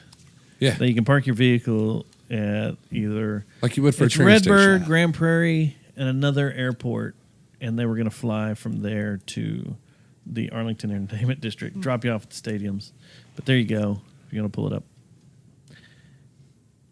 Boom. Dang. That's it. that's it. Well, if they end up moving the stars to Plano, I know how I'll be getting there. So what Let's happened? go. Yeah. Looks What like happened? the ship from Zero Wing. What happens when a couple of birds go through the? Hey, good question. You're done. You're done. You're done. Yeah, You're pretty toast. much. That's- It's your time It's at that over. point. Well, and I'm curious about this too because wasn't there an article about like Waymo and how they actually traced back that Waymo was being controlled by people in another country? Well, they Like it was like in Taiwan or something, and there were some Waymo cars that were actually being controlled. Remote control? and I think Yeah, that's it was being remote by it law. was. Yeah, I could be Basically totally by wrong. law, yeah. I know there was some article about Oh, yeah. how it wasn't actually. Some of them were not Oh yeah. fully It's self-driving. whenever you want to just go. The There's no stopping guys this telling train. Just secrets over fucking there? go. Yeah, we were talking about strippers. There's Yeah. one on the way. Yeah. Waymo is their office is right around the corner from my practice studio over there off of Irving Boulevard, and I can't think of what the hell it is that cuts through there, but it's weird. Like I'll be leaving practice, and all these just cars are all driving in and parking at the same time, like they all get off at the same time. It's fucking strange. And Waymos are weird anyway. Just riding in them, like looking at the driver's seat, and there's no one there, but shit's still moving around, and you're like, what? Yeah, that's. And by the way, I don't like bathroom breaks, man, or just go. That's what I was. Yeah, it's like sitting He's in like, your just living go. room. You gotta go piss, go. Yeah. You're like, hey, can I go potty? Yeah, can I go pause the show here? Raise your hand. But yeah, I don't know. You want a about- beer? There's one in the fridge. There's Dr. Hopefully, these Pepper, flying water. taxis still have a pilot. No, that's the thing. So the don't. one you just pulled up looks cool, but there was another one. It's spider looking the way that the propellers went up, and they're all weird looking, and it only fits two people. That one fit four. It looked like, but there's no pilot. It's order it. It comes to you. You take off, but you got to live in certain areas for this thing. So like, I would imagine like people that live out in Hazlitt, right, or Bartonville that have a stretch of land, it'll land out there. Or a Walmart parking lot. But I imagine it's going to be something like trains, like around here. Like you drive to the train station, drop your car off, take that to Dallas, and whatever. I imagine it's going to be like that. Well, that's the way they were crazy talking. to think that we're going to see that in our lifetime. But that's what they were Fuck, saying. it's Is wild. You have to drive to crazy. the airport and get on it, and it will taxi you to a helipad somewhere. That's what I was reading when they approved it with the FAA around here. So the helipads by the stadiums, it could land at as long as it had. I feel like we're just giving ourselves like the next Netflix disaster documentary. Absolutely. Yeah, Totally. Like Oh, why not? we had what was it, Sequest or whatever? I want to be it was. that guy. Yeah, I want to be the that next dude. one. This is the next one. I'll Yeah, test I the can shit out see of this us, thing. Kill me. I'm all right with it. getting on one or whatever, and then all of a sudden it just being like something screws up with the AI, and it just shoots you up to 80,000 feet. Yeah. Right. And you You're like, freeze to death, die. Right. There's What no a way to go, though. pressure. I'm in. Yeah. I'm in. I feel like they're pushing new technologies out too quick. Yeah. before they're really tested and there's like regulations around them. We're They're the just beta testers. throwing this stuff out there. We are thinking generation Ocean beta. They're like, all of sure, us. everybody can handle ChatGPT. They're not going to use it for fine. propaganda. They're No. just like What was it back when you were in college? It was the wars that were going on. The we talked about it several times. The format wars. The format wars. Yeah. This lifetime is the beta wars. That's what we are in right now. I mean, we didn't have flat screen TVs in '98. I mean, fuck. How old are you? 44. Oh, so I'm 46. Yeah. I mean, think about it. Like, that's flying taxis. Get the fuck Yeah, out of here. I I just know. saw the hoverboard. Did you see the hoverboard? Yeah. With the magnets, the guys. So it's still got wheels. Have you seen this thing? like the Back to the Future hoverboard, but they Yes. actually did Yeah. it. So they did it. So what it is like it's a skateboard, right? And then there's two posts that sit up like in the center of that hold the board on. But then there's a magnet here and a magnet here, just like there was on the actual movie hoverboard. Yeah. And it floats. So when you stand on it, it's actually floating, and then you can propel. But these two sticks that stick up the center of it are what's holding it in place on the board itself. That's rolling on the ground. So it can roll, and then you're just smooth sailing like butter. There's a video on it. Yeah. It keeps you like. It's like a magnetic shock absorber, so it Yeah. makes everything smooth. But it's not really hovering like Yeah.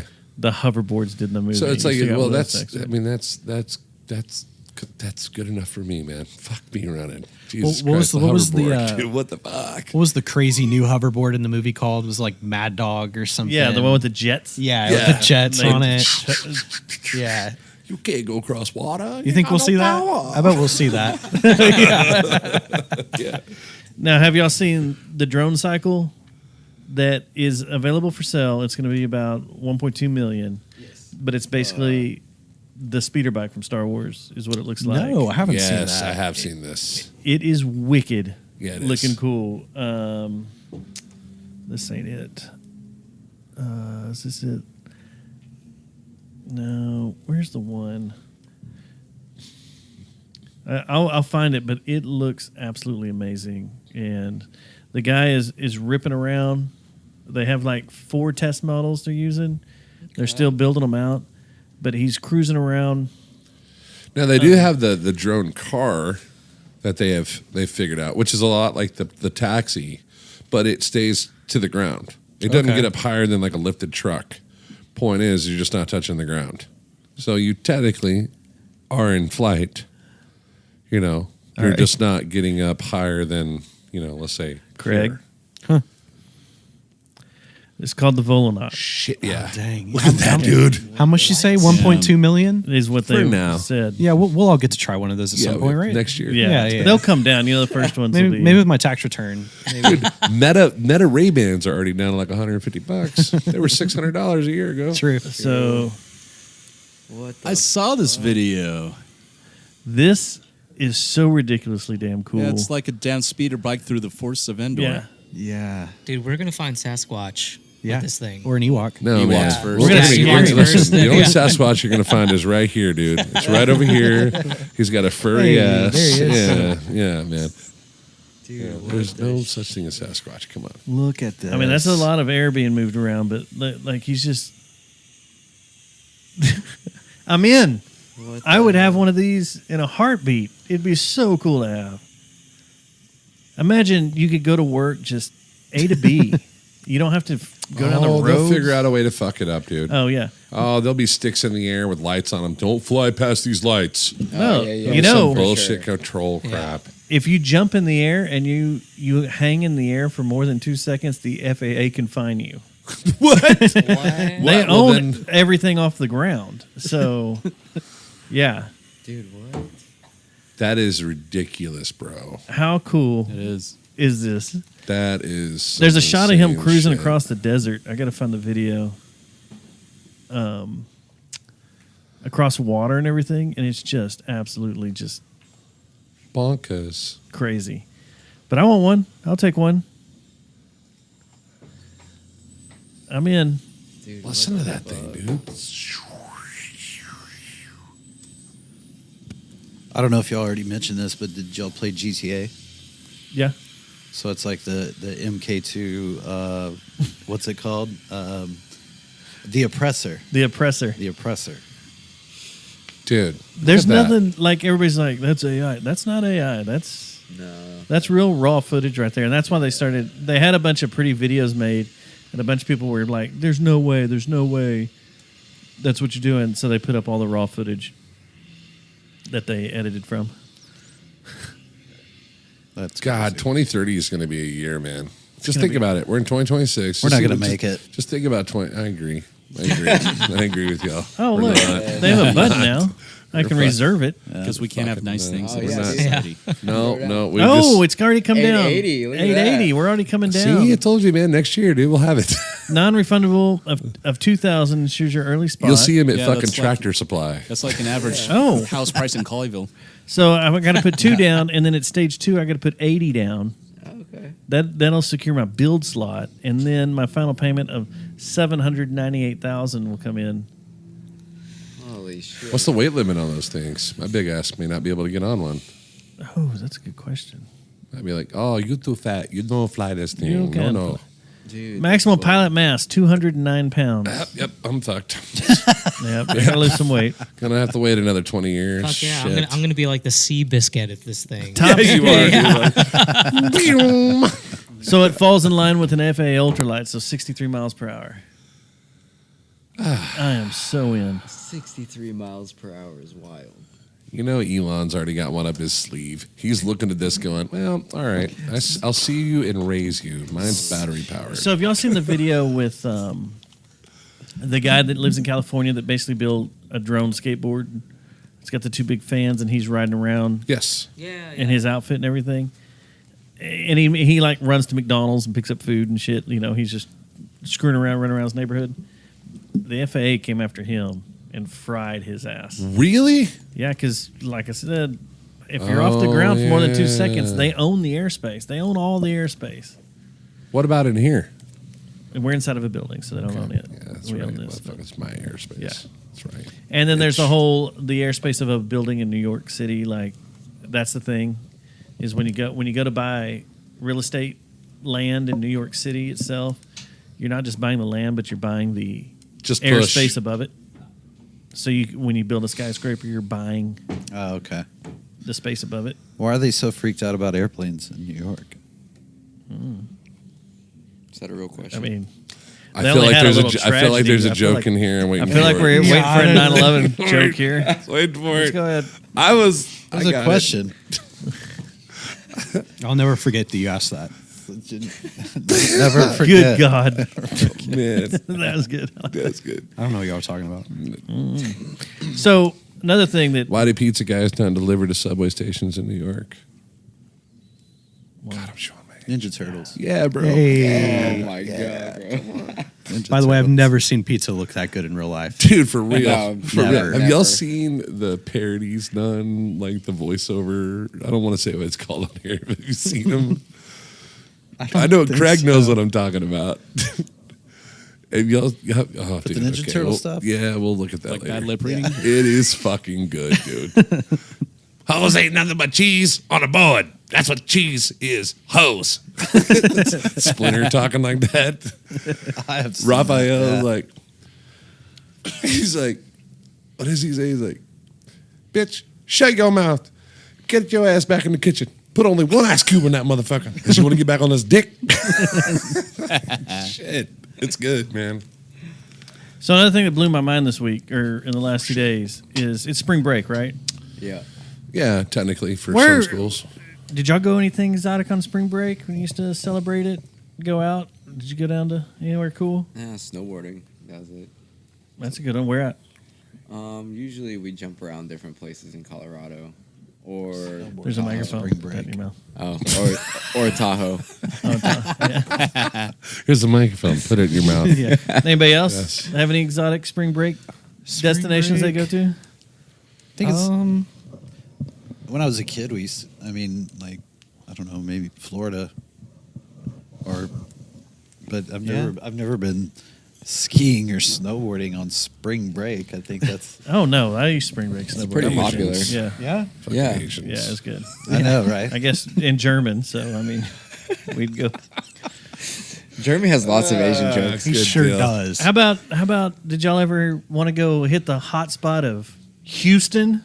For the rodeo? Wonderful. Have you heard about what's going on with spring I've break? seen No. No. I've seen several videos of people talking about it. Let's cut to a clip. All right. These guys, shit's going so crazy that they're just partying in gas station parking lots. There are issues like looks really crazy. they said 1.2 million people have rolled into Houston this week, and that clubs down there are charging anywhere from $300 to $600 for entry, Why? and Why? people are waiting hours to get into these. Wait, this isn't for the elite clubs. Houston rodeo? No, What's the it for? rodeo is also going. This line here is for an indoor pool club, a club with an indoor pool, and these Oh, my people are in God. line just waiting around the block. And it said Oh, here, there's why they're just throwing money on the street. well, they said they couldn't get in the strip clubs because the strip clubs have all started wow. charging ridiculous prices, so they've all started just doing strip clubs in the parking lots. That there's so many people, and I've got friends that live down there, and they say they want to leave town or bomb it. It's I either was one. just in Houston. We were there Saturday night. Well, we were in spring. It was a madhouse at spring, though. There was like 2,500 people. You're still kind of out from Yeah, that's like greater depth that's like, of Houston. That's I guess it's But, like, those Hollyville downtown- to Fort Worth kind of. You get downtown on some of those streets that they've fixed up around the Toyota Center and Minute Maid Field and all that, where Yeah. they're kind of turning them into hip happening spots. It's chaos. Oh, everyone to hear you Chaos. say hip happening spots ever again. I like hip and You're happening. so old, dude. No, that's the joke. It's the How do you turn it's the Houston- bee's knees. Yeah, that's a hip happening spot there, Dale. How do you turn Houston into a hip happening spot?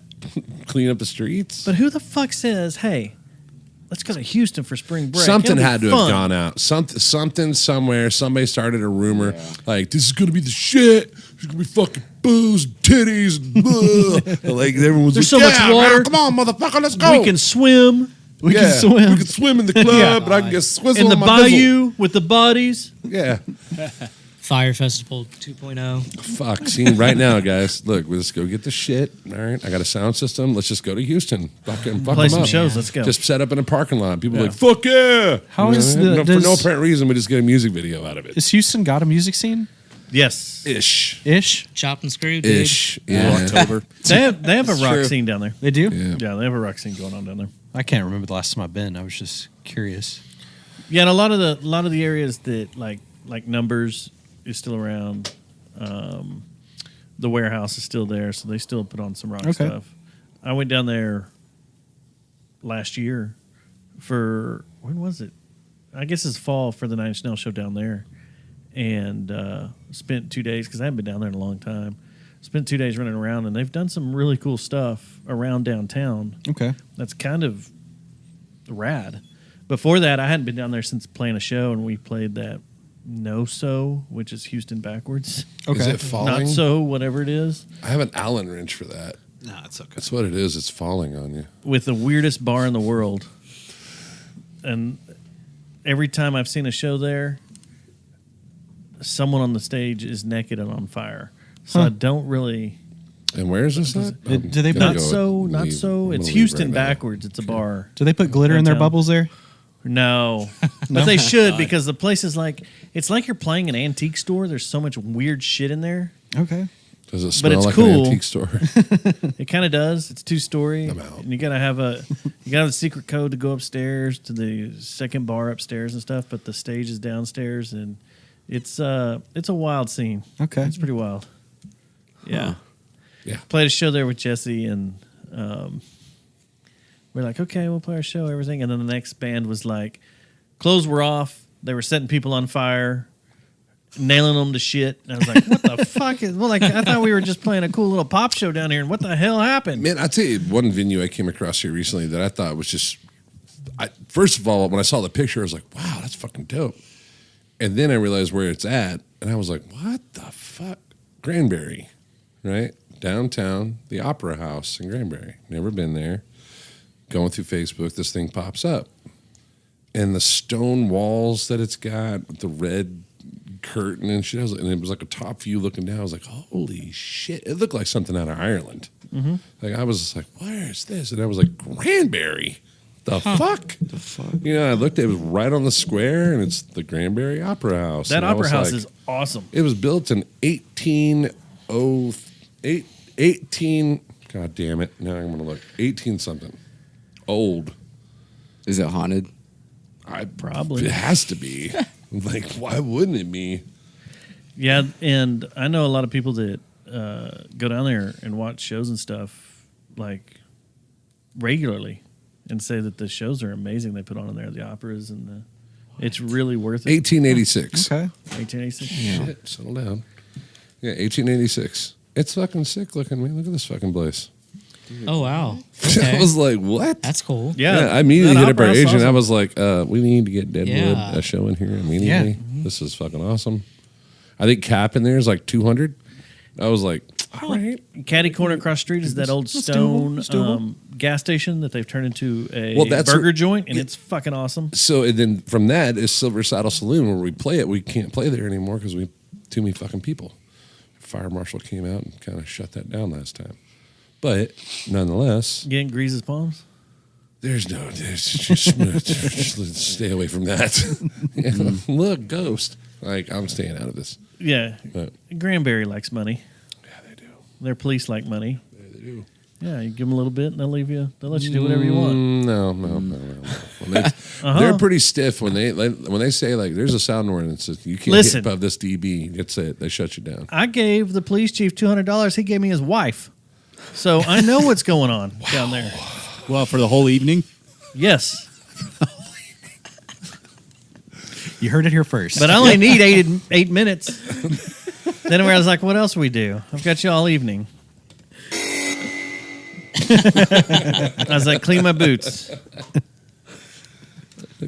What is? I'm trying to think of the line. Shit, I lost. I had a Mallrats reference. I'm going through my head, but I lost. Did you screw her somewhere? I did. uncomfortable? Like, The backseat of a Volkswagen. There it is. Yeah, sure did. suddenly want something very bad to happen to you. Yeah, My but cousin that Walter fucking had a place- cat once. That place looked fucking. Jesus Christ! Yeah, that place looked fucking rad. I was like, wow, out in Granbury, Jesus.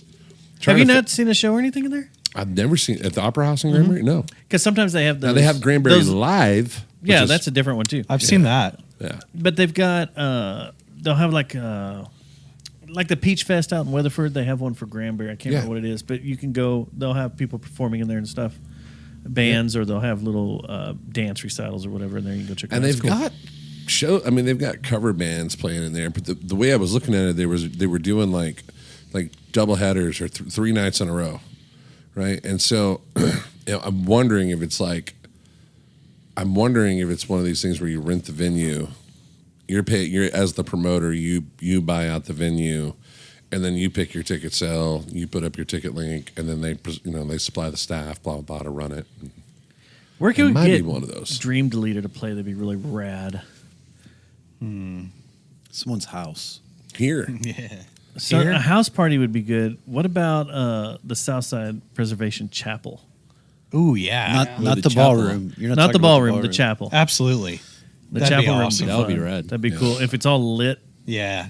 really cool. Like candles. Yeah. I mean, like just like a bunch of like them old church candles and And stuff. maybe do some the projections, how they do them now. How they measure them out for like the ceiling. Talking What about is the that one called? that's in Fairmount? Yeah, Yeah. They do the weird Wednesdays Yeah. there. Yeah, they do. yeah, that'd be fun. That'd be I cool. saw Manchester Orchestra did a live performance in a cathedral, and they had a projector, and it projected the lyrics of all of their songs running vertically, like over the band as they performed. That's it was kinda really cool. cool. here's a cool That's cheat right. for you. I saw a cover band do this, and I was astounded. I walked into a bar and saw this going on, and I was like, man, they paid a fuckload of money for those TVs. They were tri-erase boards, about that size, and they had them turned up like this, and they were 2 of them side by side all the way, and they had them like staggered, like here, and then they had them here, and then it kind of got deeper and deeper and deeper, and they went down. And they had at the bottom of them, they had them mounted onto posts, and at the bottom of them, they had projectors on them turned, and the projectors were shining up on them, and they looked clear the clear as day image going across it, and all the images through splitters were running together, and then they were running that through a Kansas light controller, and they were able to send their image. They had a guy running it that was running their images through it, but not to say you couldn't set your images to run, but it was going like an image would go frame to frame to frame to frame to frame, going all the way across. But cool. it looked like LED walls. In the dark, I was like, "What the fuck?" Just whiteboards. You didn't know they were whiteboards at all. We did a silk sheet, see-through silk. It was material I had to get. It's At, the shit we use at Halloween. It's like a mosquito netting almost. almost mosquito netting, but it's reflective. Yes. And we shot a projector. This is when I was in Uncle Toasty. We shot the projector up there with the Twilight Zone with the old lady that was deaf and the UFO that landed in her barn and the little bitty aliens that made her crazy. We go pretty insane. We had that going, and it looked great, but then it pissed everybody off that they were like, "We can't see you." Oh yeah. Come on. And I thought it was a cool little aesthetic you guys did that night. It was fun. It was Yeah, I great. remember it. My wife and I go pretty insane for Halloween. We decorate. Well, I mean, did you ever come by the house when it was all decorated up? Never got invited. Fucker. I mean, you were down the street on Tuesdays, Wednesday. Cunt. Yeah, I know. Anyway, we go pretty all out. Got a whole shop filled of shit. It takes us about a month and a half to get everything set up. Oh, damn. Wow. But everything's like that. We have through every window, and then out in the yard, and in the hallways as you come in the house. There's shit moving everywhere. We got screens set up, projectors going on them, and like ghosts appear out of nowhere. And they talk to you, and Dang. we kind of go. We do it every year. We do. We need to play at your house for Halloween. Well, that might be a thing. Not at this house, though. If G and I decided to buy this, we're looking at a couple homes that if one of the houses that we got our eyes on ends up happening, there will be a stage in that backyard for sure. There you go. Yeah. And we will throw some raging fucking parties. Yeah. We would love to play a house show. I mean, House shows are are fun. amazing. They're fun. But Have you guys ever checked out the venue here at Platinum? No.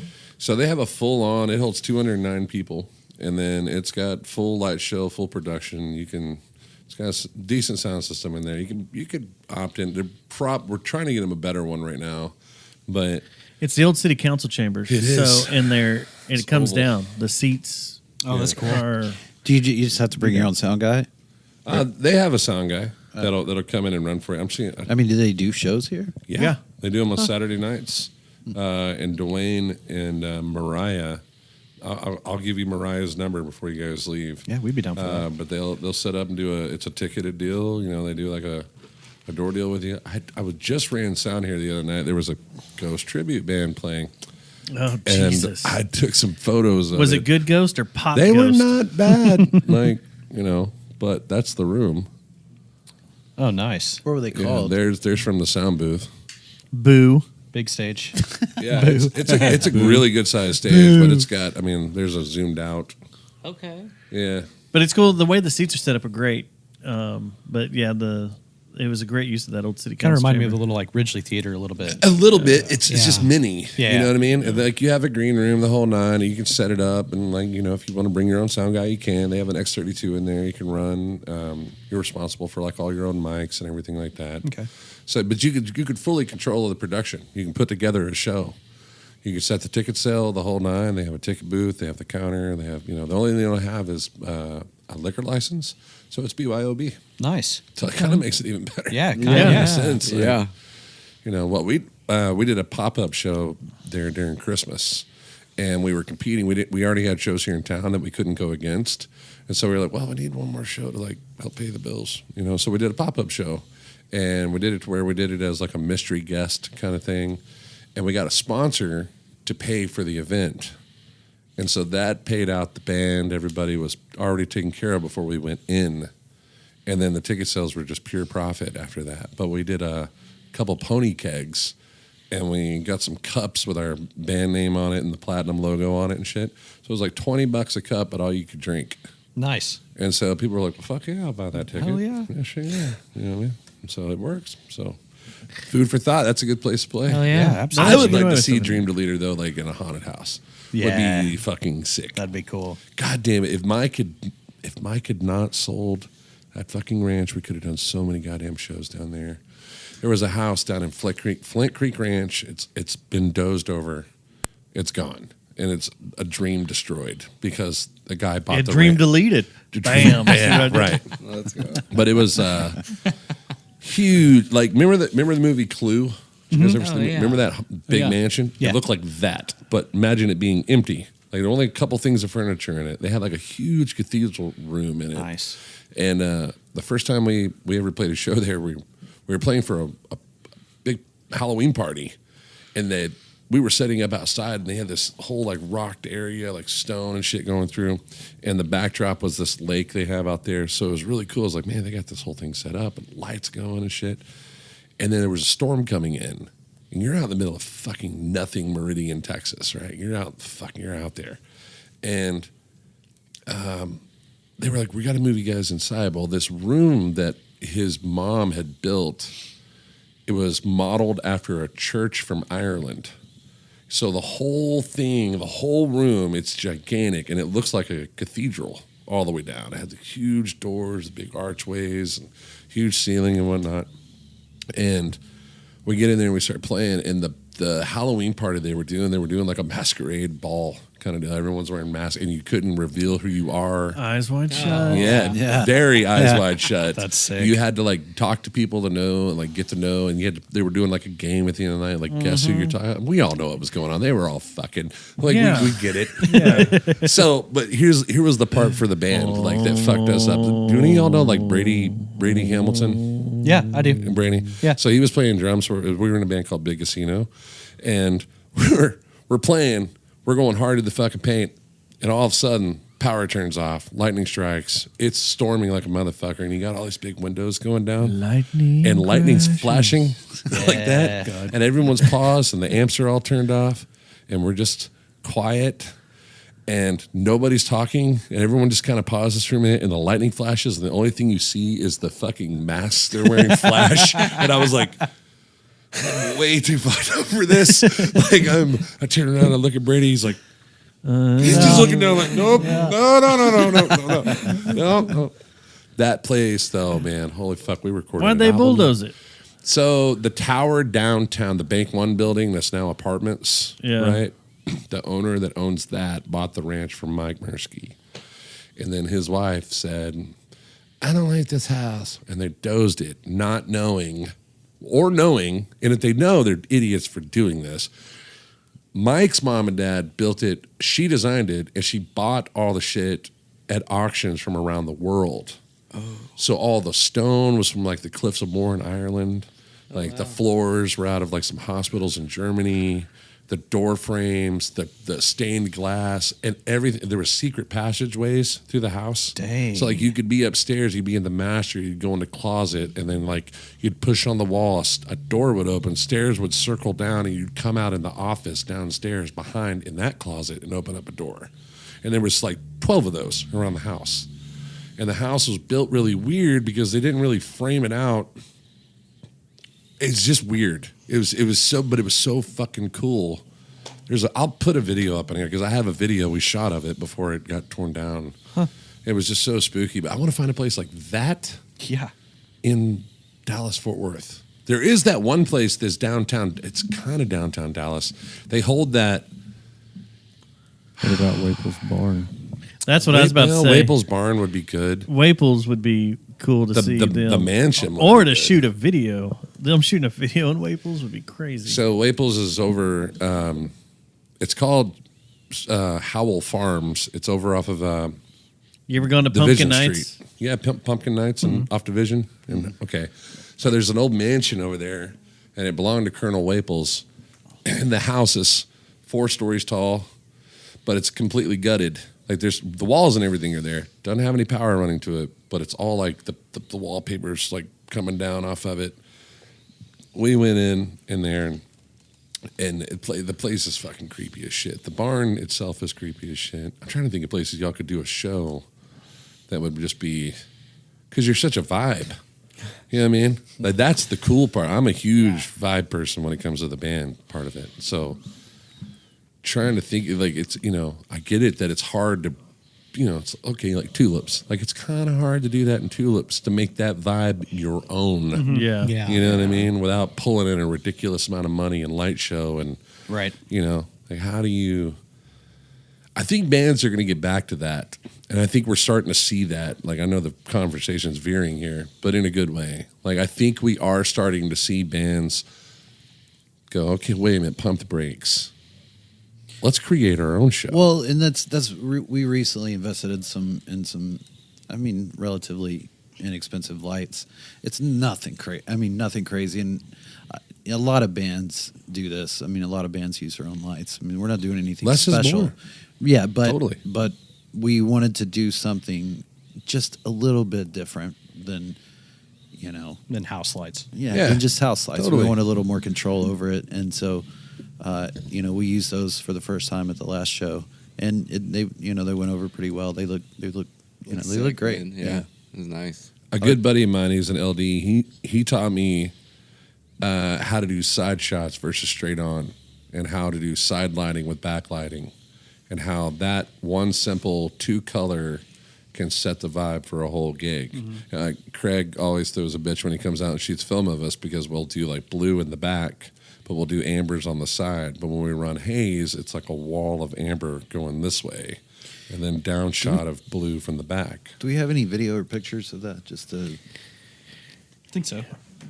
Yeah, but it's good to do. You can do shit like that, but if you're needing promotional stuff from a photography standpoint, Yeah, you want you whites. need to do it fucking different. Correct. Ambers, not red. Stay away from the So, like, if blues. he's out there shooting You- stuff, Yeah. You like totally. blue, right? Yeah, that's dope. Yeah, man. Totally. Something like that. And Yeah. There's it in white mode. Yeah, those are killer. Those sticks are so fucking great, man. I mean, like these. yep. Yeah. I was fixing to order some for Spectacle. Yeah.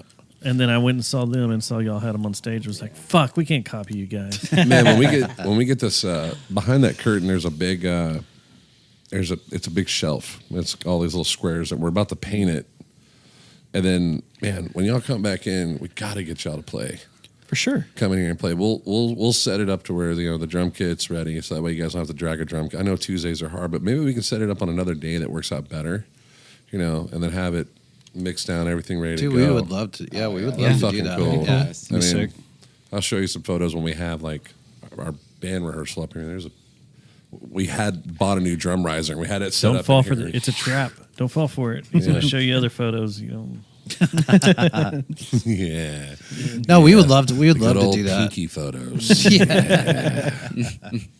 We would love to do that. We'd love Yeah. to come in and play with you guys. We're trying to set it up to where we can do like acoustic shows where we can take bands like you guys, still use your effects, plug in acoustic, and do it that way and get a completely different vibe out of it. But at the same time, you get to walk out of here with some tracking with it and go, here, Yeah. go have that mixed down somewhere.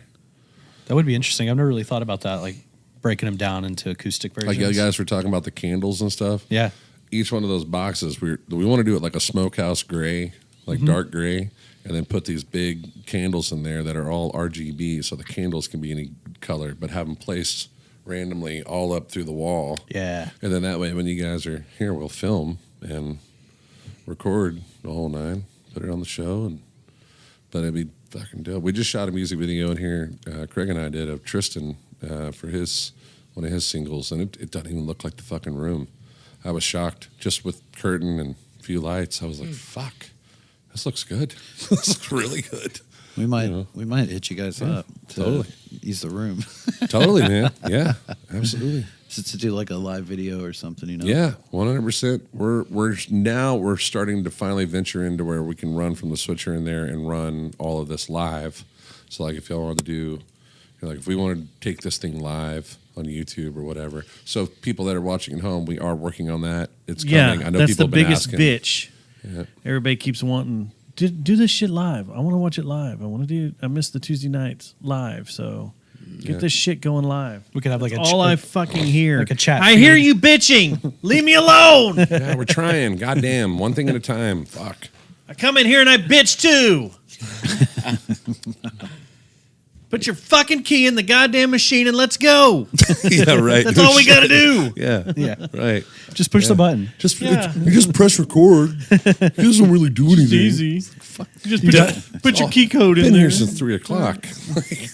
You could just go live on Let's Twitch. Yeah. Yeah. You've been here since 3? I got here about 3:30. Oh, wow. Yeah. I still got a late night. After we get done with this, I'll go home and edit it and get it up to YouTube. So it's up fucking in the morning. You guys get to watch it and Yeah, relax. chill. Jesus, we're trying. No, people want to comment. That's what they want to do. They want to talk to us. All while right, we're I'll doing tell you shit what, I'll and tell you what, correct I'll tell you us what, on I'll tell you shit. what. That's what it is. Leave a comment. Do you want it on TikTok, YouTube, No. or Facebook? No. None of those. No, fuck their options. They don't get to choose. What I was asking is I'll set up a camera in the room next time. It'll be right there. Just be a wide screen. No, you don't And want then you that. can just fucking comment all you No, want. because we just need to do what we said. How many are we talking here? Like 5 people watching? We just need...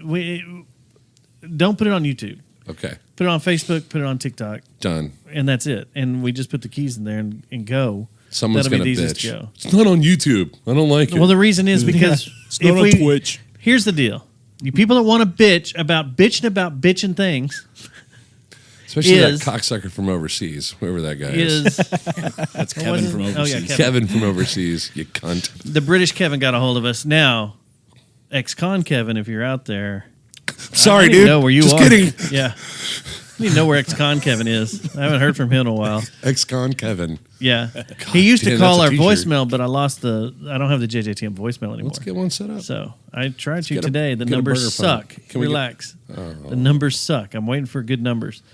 Anyway, here's the deal. We're not going to put it up on YouTube live because we want to put the edited product out there the next day. Right. So the live stream will either be, you'll have to watch it on TikTok or Facebook. That'll be it.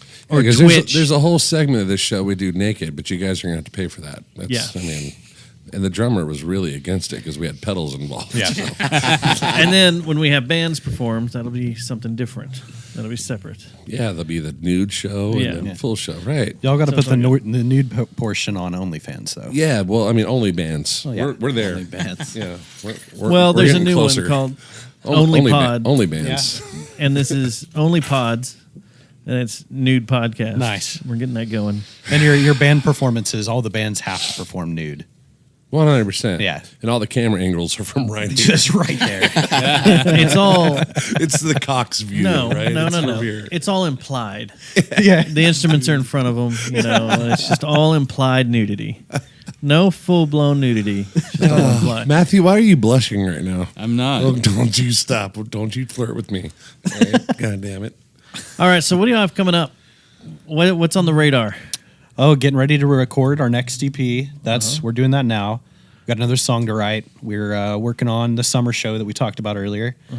Other than that, I mean, we're kind of just focusing on writing and getting ready to record right now.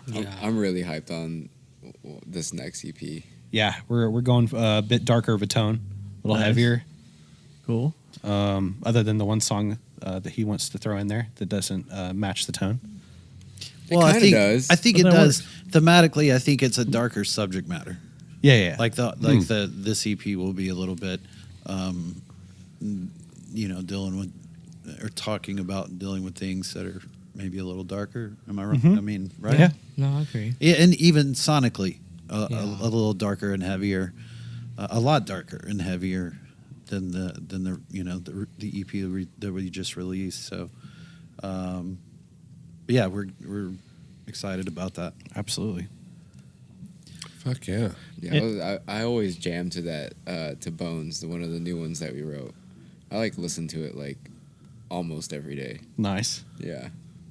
Honestly, I don't know. I'm really hyped on this new stuff. Cool. Yeah, I am too. We yeah, I think we just tend to write a lot about dark and That does seem to be the theme.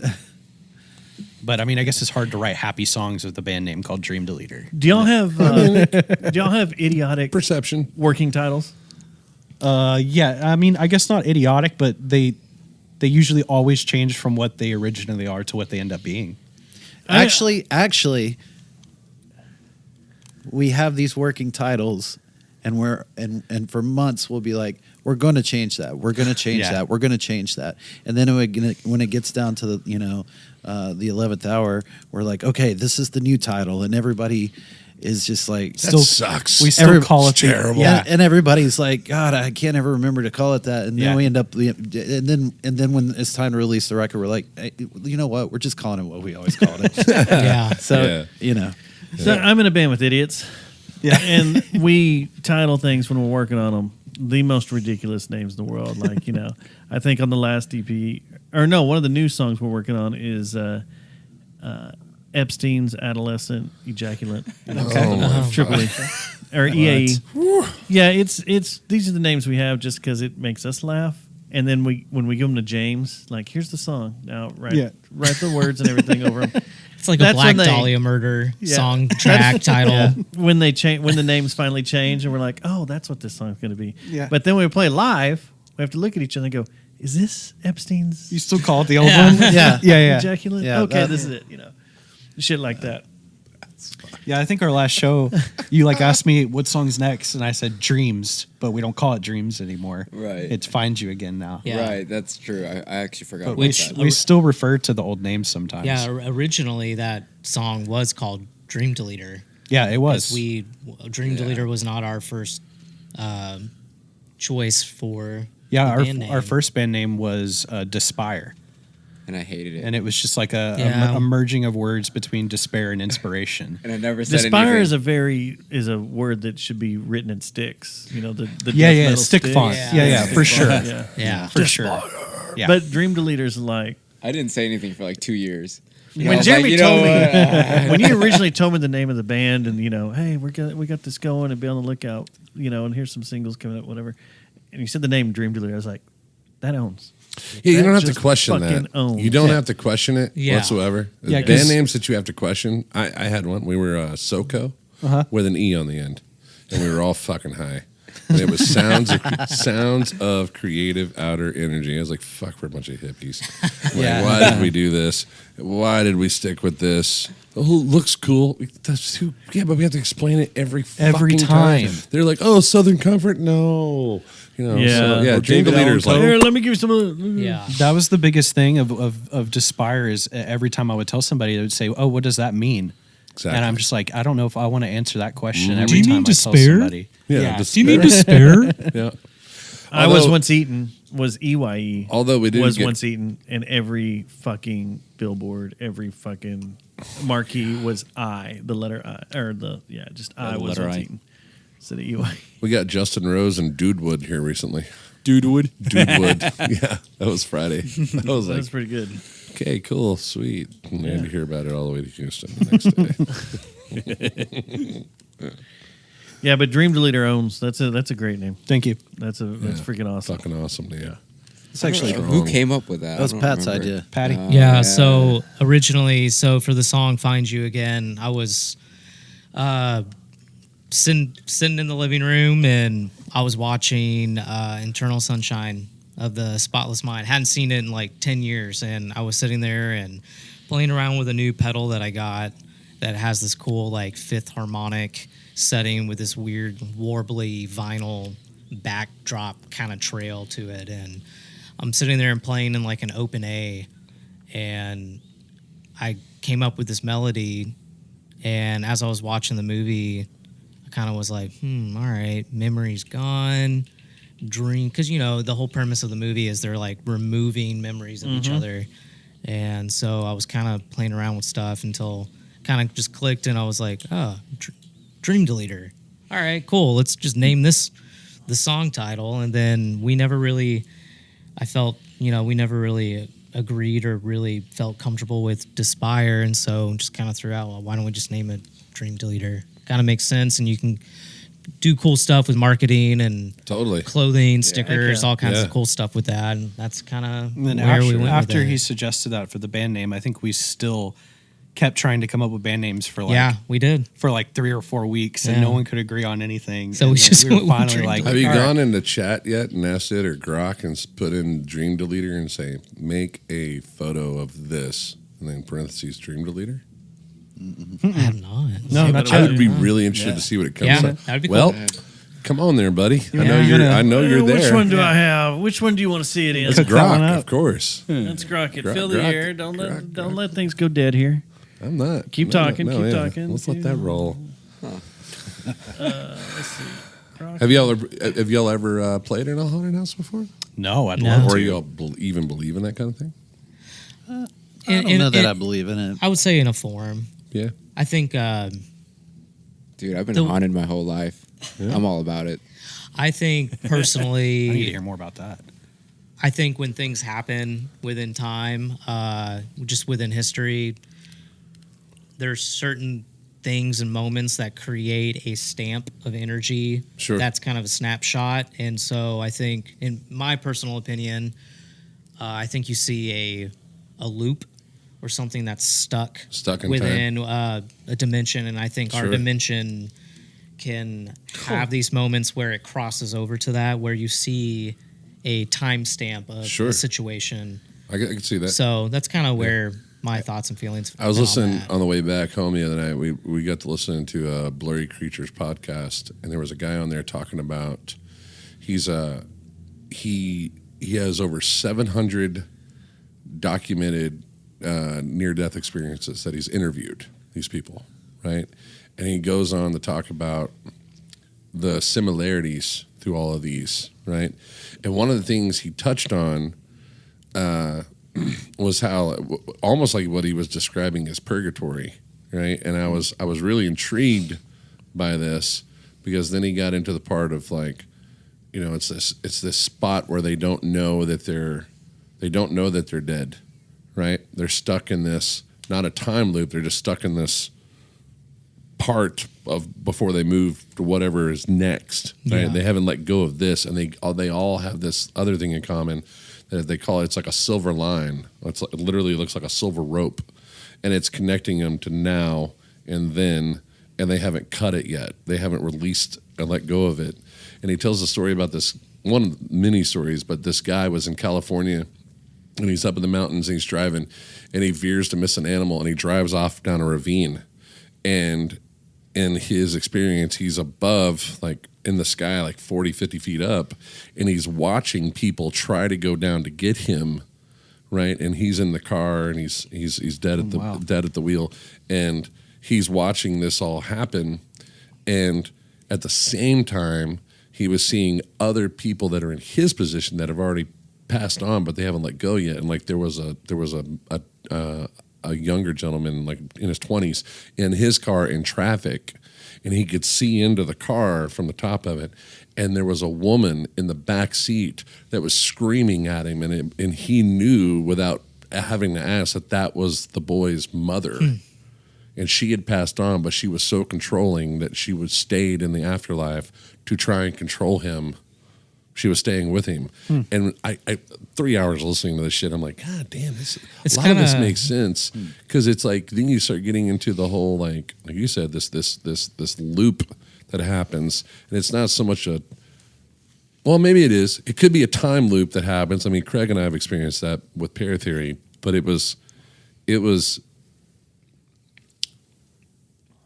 it's hard to explain. It's very similar to a lot of We have things that happen that we can't explain, but then unbeknownst to you, you're just realizing, but that thing happens every day at the same time, like clockwork, and it goes through, and then, you know, or it just that happens that one moment, and you're like, what the fuck was that? But then you don't notice it until you're back in there, and then a couple nights later it happens again, you're like, what the fuck? It's very similar to like DMT trips, actually. They talked about that. Because when you die, that DMT that goes to your frontal lobe.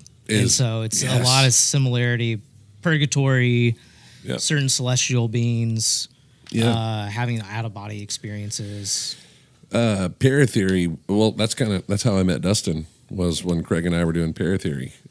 And Craig and Dustin knew each other, and then we came on JJTM, and we talked about it quite a bit. But Craig and I had an experience that has changed both of us for the rest of our lives, to a point where he's became more of a godly man because of it, and I have no intention of walking back into somewhere going searching for this thing, because we got too close. It happened right here down the hall, and it just I was like, all right, no more of that. There's nope. Don't need to touch that door anymore. Leave that the fuck Right, alone. yeah. Whatever that is, That's that not, is that's not not good. where I parked my car. That is not, yeah. Be careful with that. Yeah. Very, like, to a point where it was like, this is not what you set out to do. But it is. The whole point was to find answers, right? And then this happened, So sorry to go off on a tangent here, but yeah, I was just wondering if y'all had ever played in a place that there's so much energy going on that's you feel, because I feel like the music that you guys play, when you're in that moment, and you know what I'm talking about, you can only know this if you're a musician and you're playing. When you're synced in and you're in, a show could be 90 minutes, but for 90 seconds of one part of the show, you're fucking locked. The flow state. You're just in this bubble, and it doesn't matter. At that point, it doesn't matter who's in the room. It's just this moment that's happening, and that moment is not going to be the same tomorrow night at another venue. It's like coming. It is kind of like coming. Yeah, it's like an orgasm.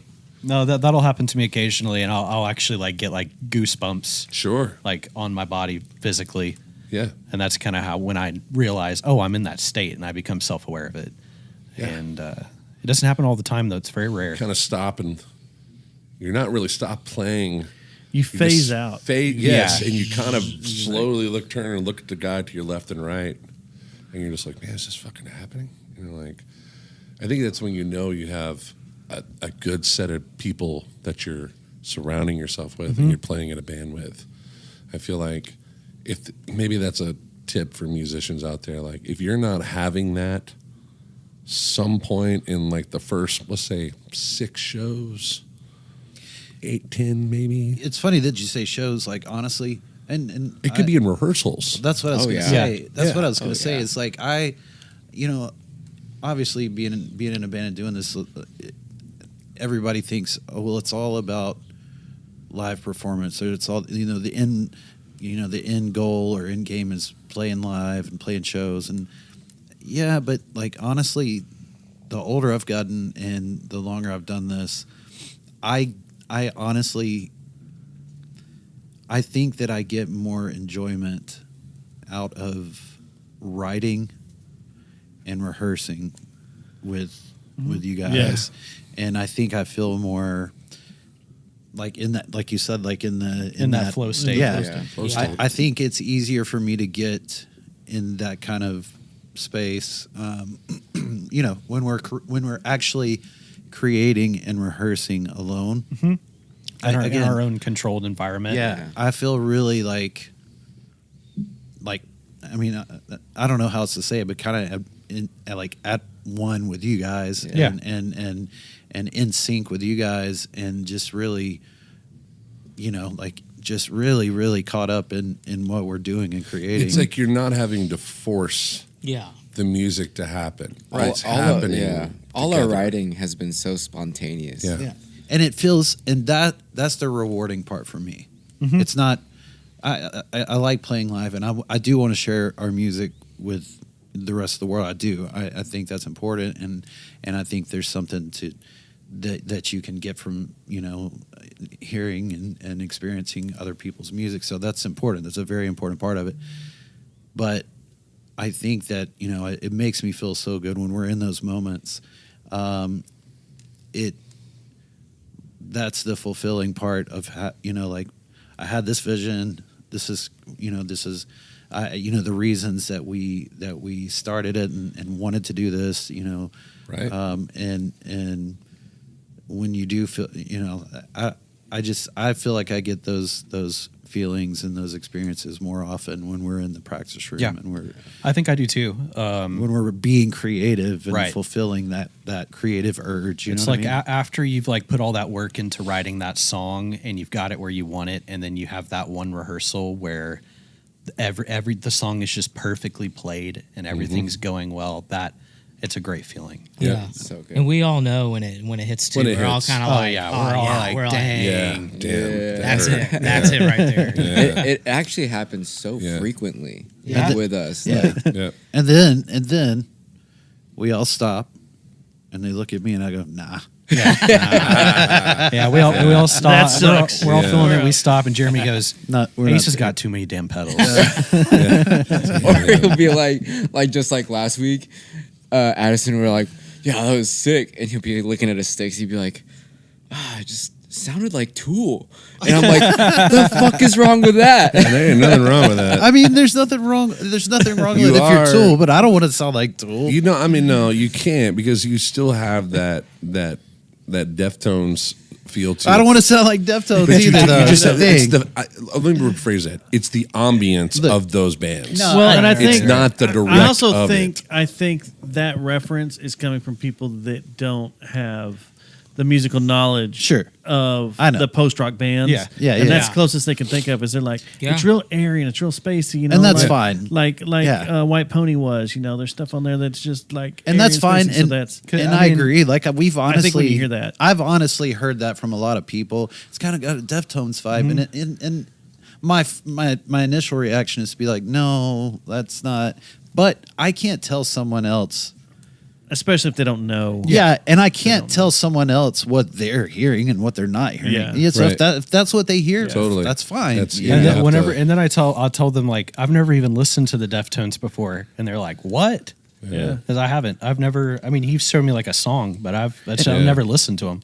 And that's like the night of y'all played and it was my birthday at Cicada. When people would say that, it's like, well, what you need to go check out is go check out these bands and listen, and they're right along with that. Oh, okay, I'll go. Yeah.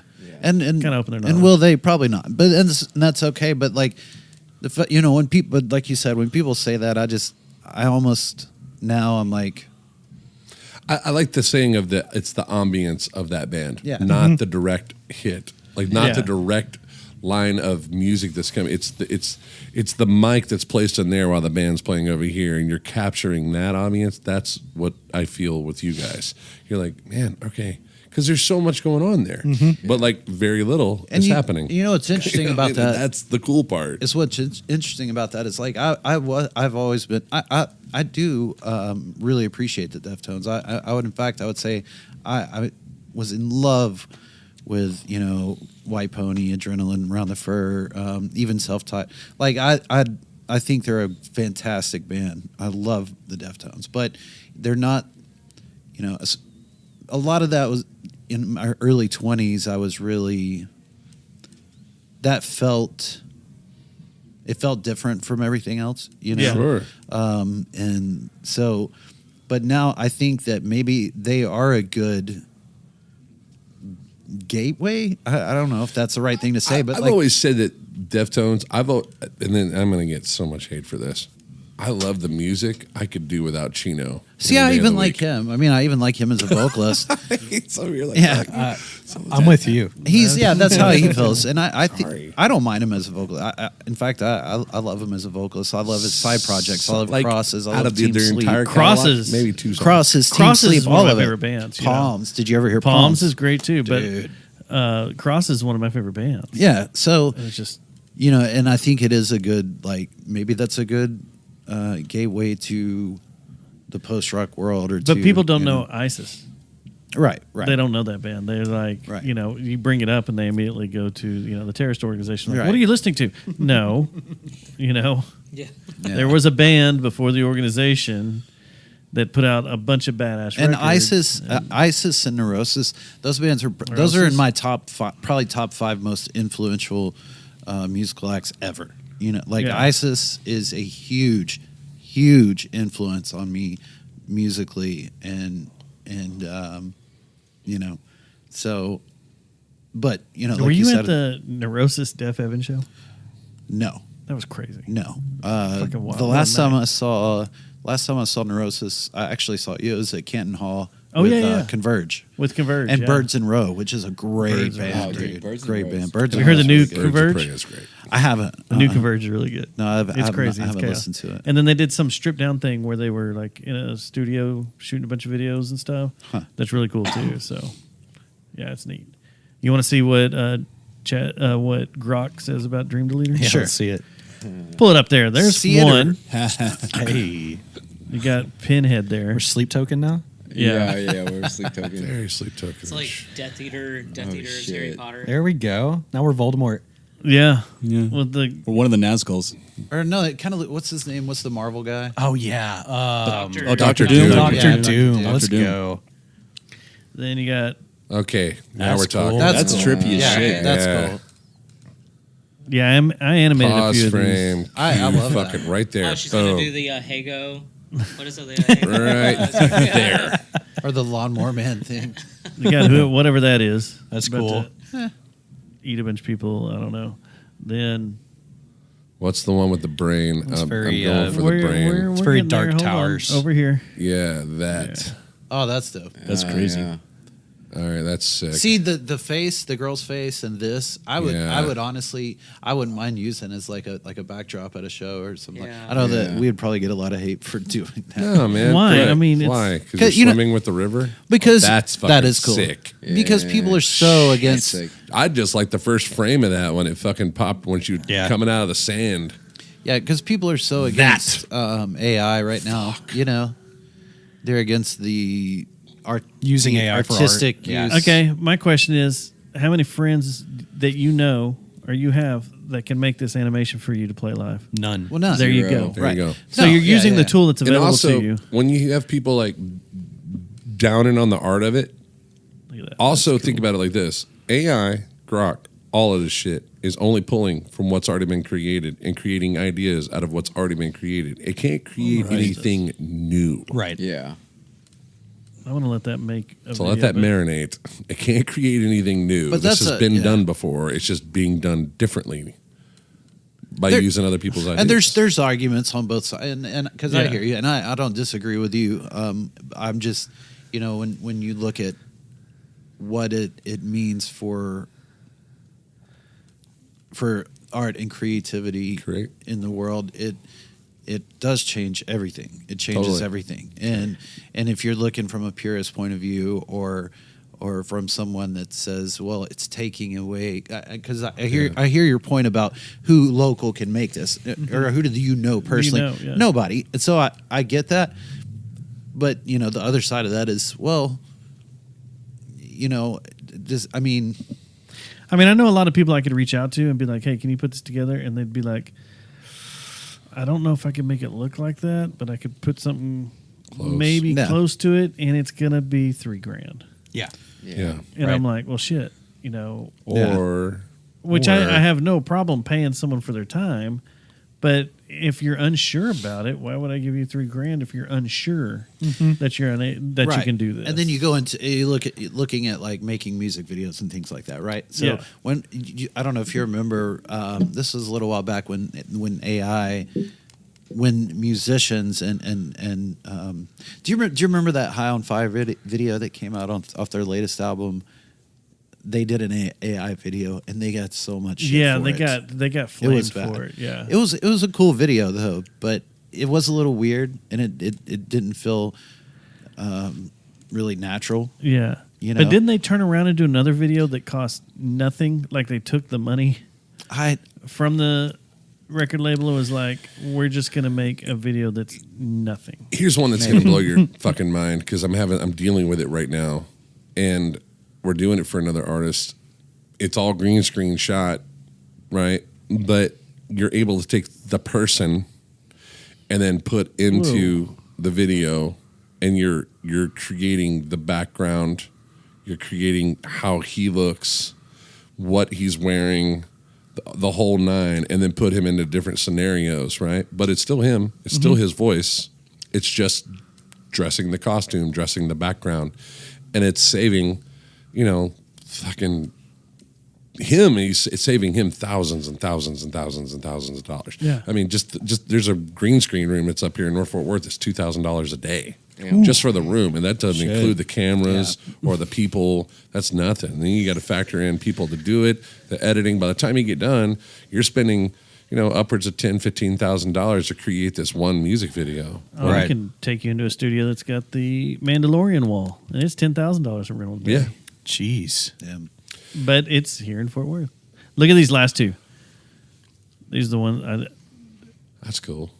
That's kind of cool. Kind of whatever. It's a little comic book. It's a little Marvel. Yeah, That's little what I'm Marvel. saying, yeah. Little. It's like a Little- Dr. Manhattan, Doc- Watchmen. Yeah. Electric penis. And That's then all I see. this one is the one I thought was cool as shit. Oh, It's that's like, cool. New band name, Electric Penis. Yeah. write it down, put it in your charts. But that's They're from Wisconsin. Steely Dan. But those are the ones that came up. So there you go. I think out favor of- the girl face. Yeah, out of all I like that those, top That's left wild. one. out of all of those, the girl's face and the brain thing were probably my favorite. All right, I'll send them over to you for $1,500. Those are Bada bing, yeah. bada Those are your artistic creations. Yeah, they're so my artistic You creations. own them now. You did this by I'll- putting in hey, Dream Deleter. You try to make them now. Yeah, right. You try. Yeah. You try. We can't replicate that now. Nope. No way. You get the algorithm to make it right. Should we plug the date for that show? Yeah, do y'all have it? Sure. Yeah. What is it? Is it June 6th? Yeah. Is it? It is. I just didn't want to say it because I wasn't sure what the date was. I'll be out of town. Poopy. I won't be. Not that I know of. Be in yet. Colorado. Terrible. Yeah. So yeah, so Walsenburg. Saturday, June 6th At the Cicada. at the Cicada, Dream Deleter, Uh-huh. driving June slow 6th. motion, Constant C's. constant C's. Yeah. Yeah. And if we end up getting something together, I'm going to reach out to you guys to be on the bill. Sure. That'd Okay. be wonderful. With us. It'll probably be a little later because we got to finish our little synthwave. We may debut it in 3 weeks. We may not. Nice. It depends on how far we get along with it. So you have to be at the Methinks birthday party Nice. at the Cicada. We might, and Let's go. we should When's probably that? talk Oh, about we'll be there. photos. Yeah, we can do that definitely. When is that? The 17th of April, whatever. A month from now. I think it is. Damn it! I don't think we're gonna be ready for this. 1 month. Yeah, April 17th at Cicada. I don't think we're gonna be ready, but we'll see. We may surprise y'all and show up in our mirrored outfits. Nice. Hell yeah. Hell yeah. Like It's gonna be wild if it works. If not, then we'll play regular and then do it down the road. But it's gonna happen because we're gonna Are you- release everything. Are you Everything's prepared being for that? released. For like during the show to be like, all right, that's not working. Fuck this. Moving along. No. It'll be decided before then. Okay. Yeah. Thought you were gonna be like No, one no, song no. and be like, nope, fuck this, nope, No, we not plugging. already agreed that if everything's not glued together in practice, and we got a good practice with it all, we'll delay it. But we kind of want to do it just to piss off the Methinks, Marlon and Brandon, make their birthday really awful. they think they're getting a metal band, rock and metal band up there, and they're actually getting Satire. synthwave. Synthwave and mirror suits. Yeah, Nice. everything's all chilled out. You're like, what the hell is going on?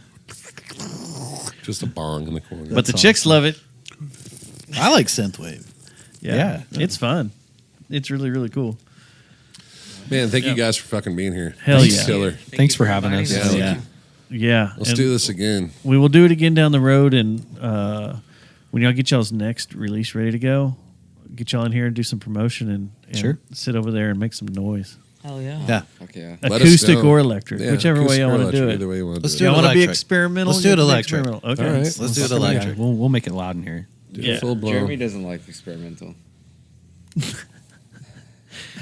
Boy, Jeremy, you don't like a lot of things. Jeremy, This has fucking been a old podcast bitch. of you not liking a lot of things. I'm experimenting with finding a new bass player. Oh, it's funny. He was just talking about a new drummer a little while ago. You've got a room full of them. Shots here, fired. so- Need another guitar player? What'd you say, Matt? How long has it been since you've been on stage? 4 years. Ah, see, he's looking. If you ever need Looking somebody still. to fill the color in between the color, more effects. Yeah. Holla at your boy. Hey, Cool. Jeremy, how about you just add another bass player with more effects? Let's go. Yeah. Three guitar There you players, go. two bass players. That's not a terrible idea. Just get you an upright player to play with the electric player. Yeah. It gives me a migraine. I don't have an upright though. Just thinking about it. It's crazy. Hey, in all seriousness, no, Jeremy's a big part of why we sound the way we do. Don't kiss his ass, I'm dude. just How would you being- just I'm being shit on him for for real. 30 minutes? He's all afraid. The drive home, he's like, oh God. It's like, fuck, what did I do? This PCR podcast just fucked me. I don't have to respond to these text messages. Shit. Oh man. I'm just but going to put don't- dots. But don't forget, load in. No, hold on. Time out. Hold on. No, it's at This 3 never o'clock. happens. This never happens. Go ahead, Ace. What were you saying? Oh, fuck you know. So you guys ruined it, man. You guys ruined my moment. Oh, man. I think that might be the first compliment Ruined- I've ever heard. I Ace gave give him Yeah. very few. Ruined very my few moment. moments. Yeah. We didn't steal it from you. We just cushioned the blow. Yeah. You can't encourage any of us. No. I like what you guys are doing. Thank I'm you. excited. Yes.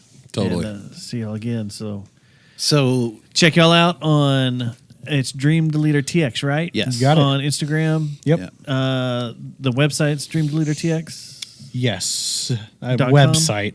Yeah. Well, no, it's you. If you want a I- wall of links, that's where you go. 'cause I that's threw where that everything is. together in like 10 minutes. Like I was like, we got to have something. Canva, huh? But it's a great Yeah. place to go it works. pick everything up. It Because works. it works. Make a hot link page. you've got all the boxes up there just to go and Yeah. see everything. So that works. Yeah, Yeah, find Dream- all the places. So dreamdeletertx.com. You that's got it. correct. Yep. And then the Instagram Dream Deleter TX. TX. And Yep. then, yeah, YouTube, Dream Leader, TX. Facebook. it's all the TX. Huh? Pretty sure, yeah. Yep. Okay. Pretty sure it's all the TX. Sweet, sweet. All right. Well, until next week, Yeah, man. go have a green beer and Yeah. top of the morning tea or whatever the fuck. Happy St. Patty's to Yeah. you out there, people. Happy St. Patty's Day. Yeah, dude. Go Stars. Go Stars. If you guys, again, if you want to be Please a see guest on the Mr. show and you're in the building here at Platinum, you can stop by room C101 and you can sign up on the sign-up sheet outside the door. Otherwise, you can hit us up at panthercityrebellion@gmail.com. You can send your emails there. Yeah, and your links. And I'm trying to tell Justin over here, who apparently has never got fucking email criticism in his life, that you're going to get more negative because those are the people that want to come after you than positives. Hey, So man, I like let's to shoot some party. positives over there. Yeah, I like to party. So he feels good. Just don't be scared when they come back. I'm the host that fires back. Like, I'm not scared of you. And I'm the one that just doesn't give a shit and laughs at you Yes. all because you're Laughing while I'm doing it, literally. I'm laughing going, ha ha ha. You spent time typing that out. And Kevin from across the pond, if you're watching, I love you, dude. Be good.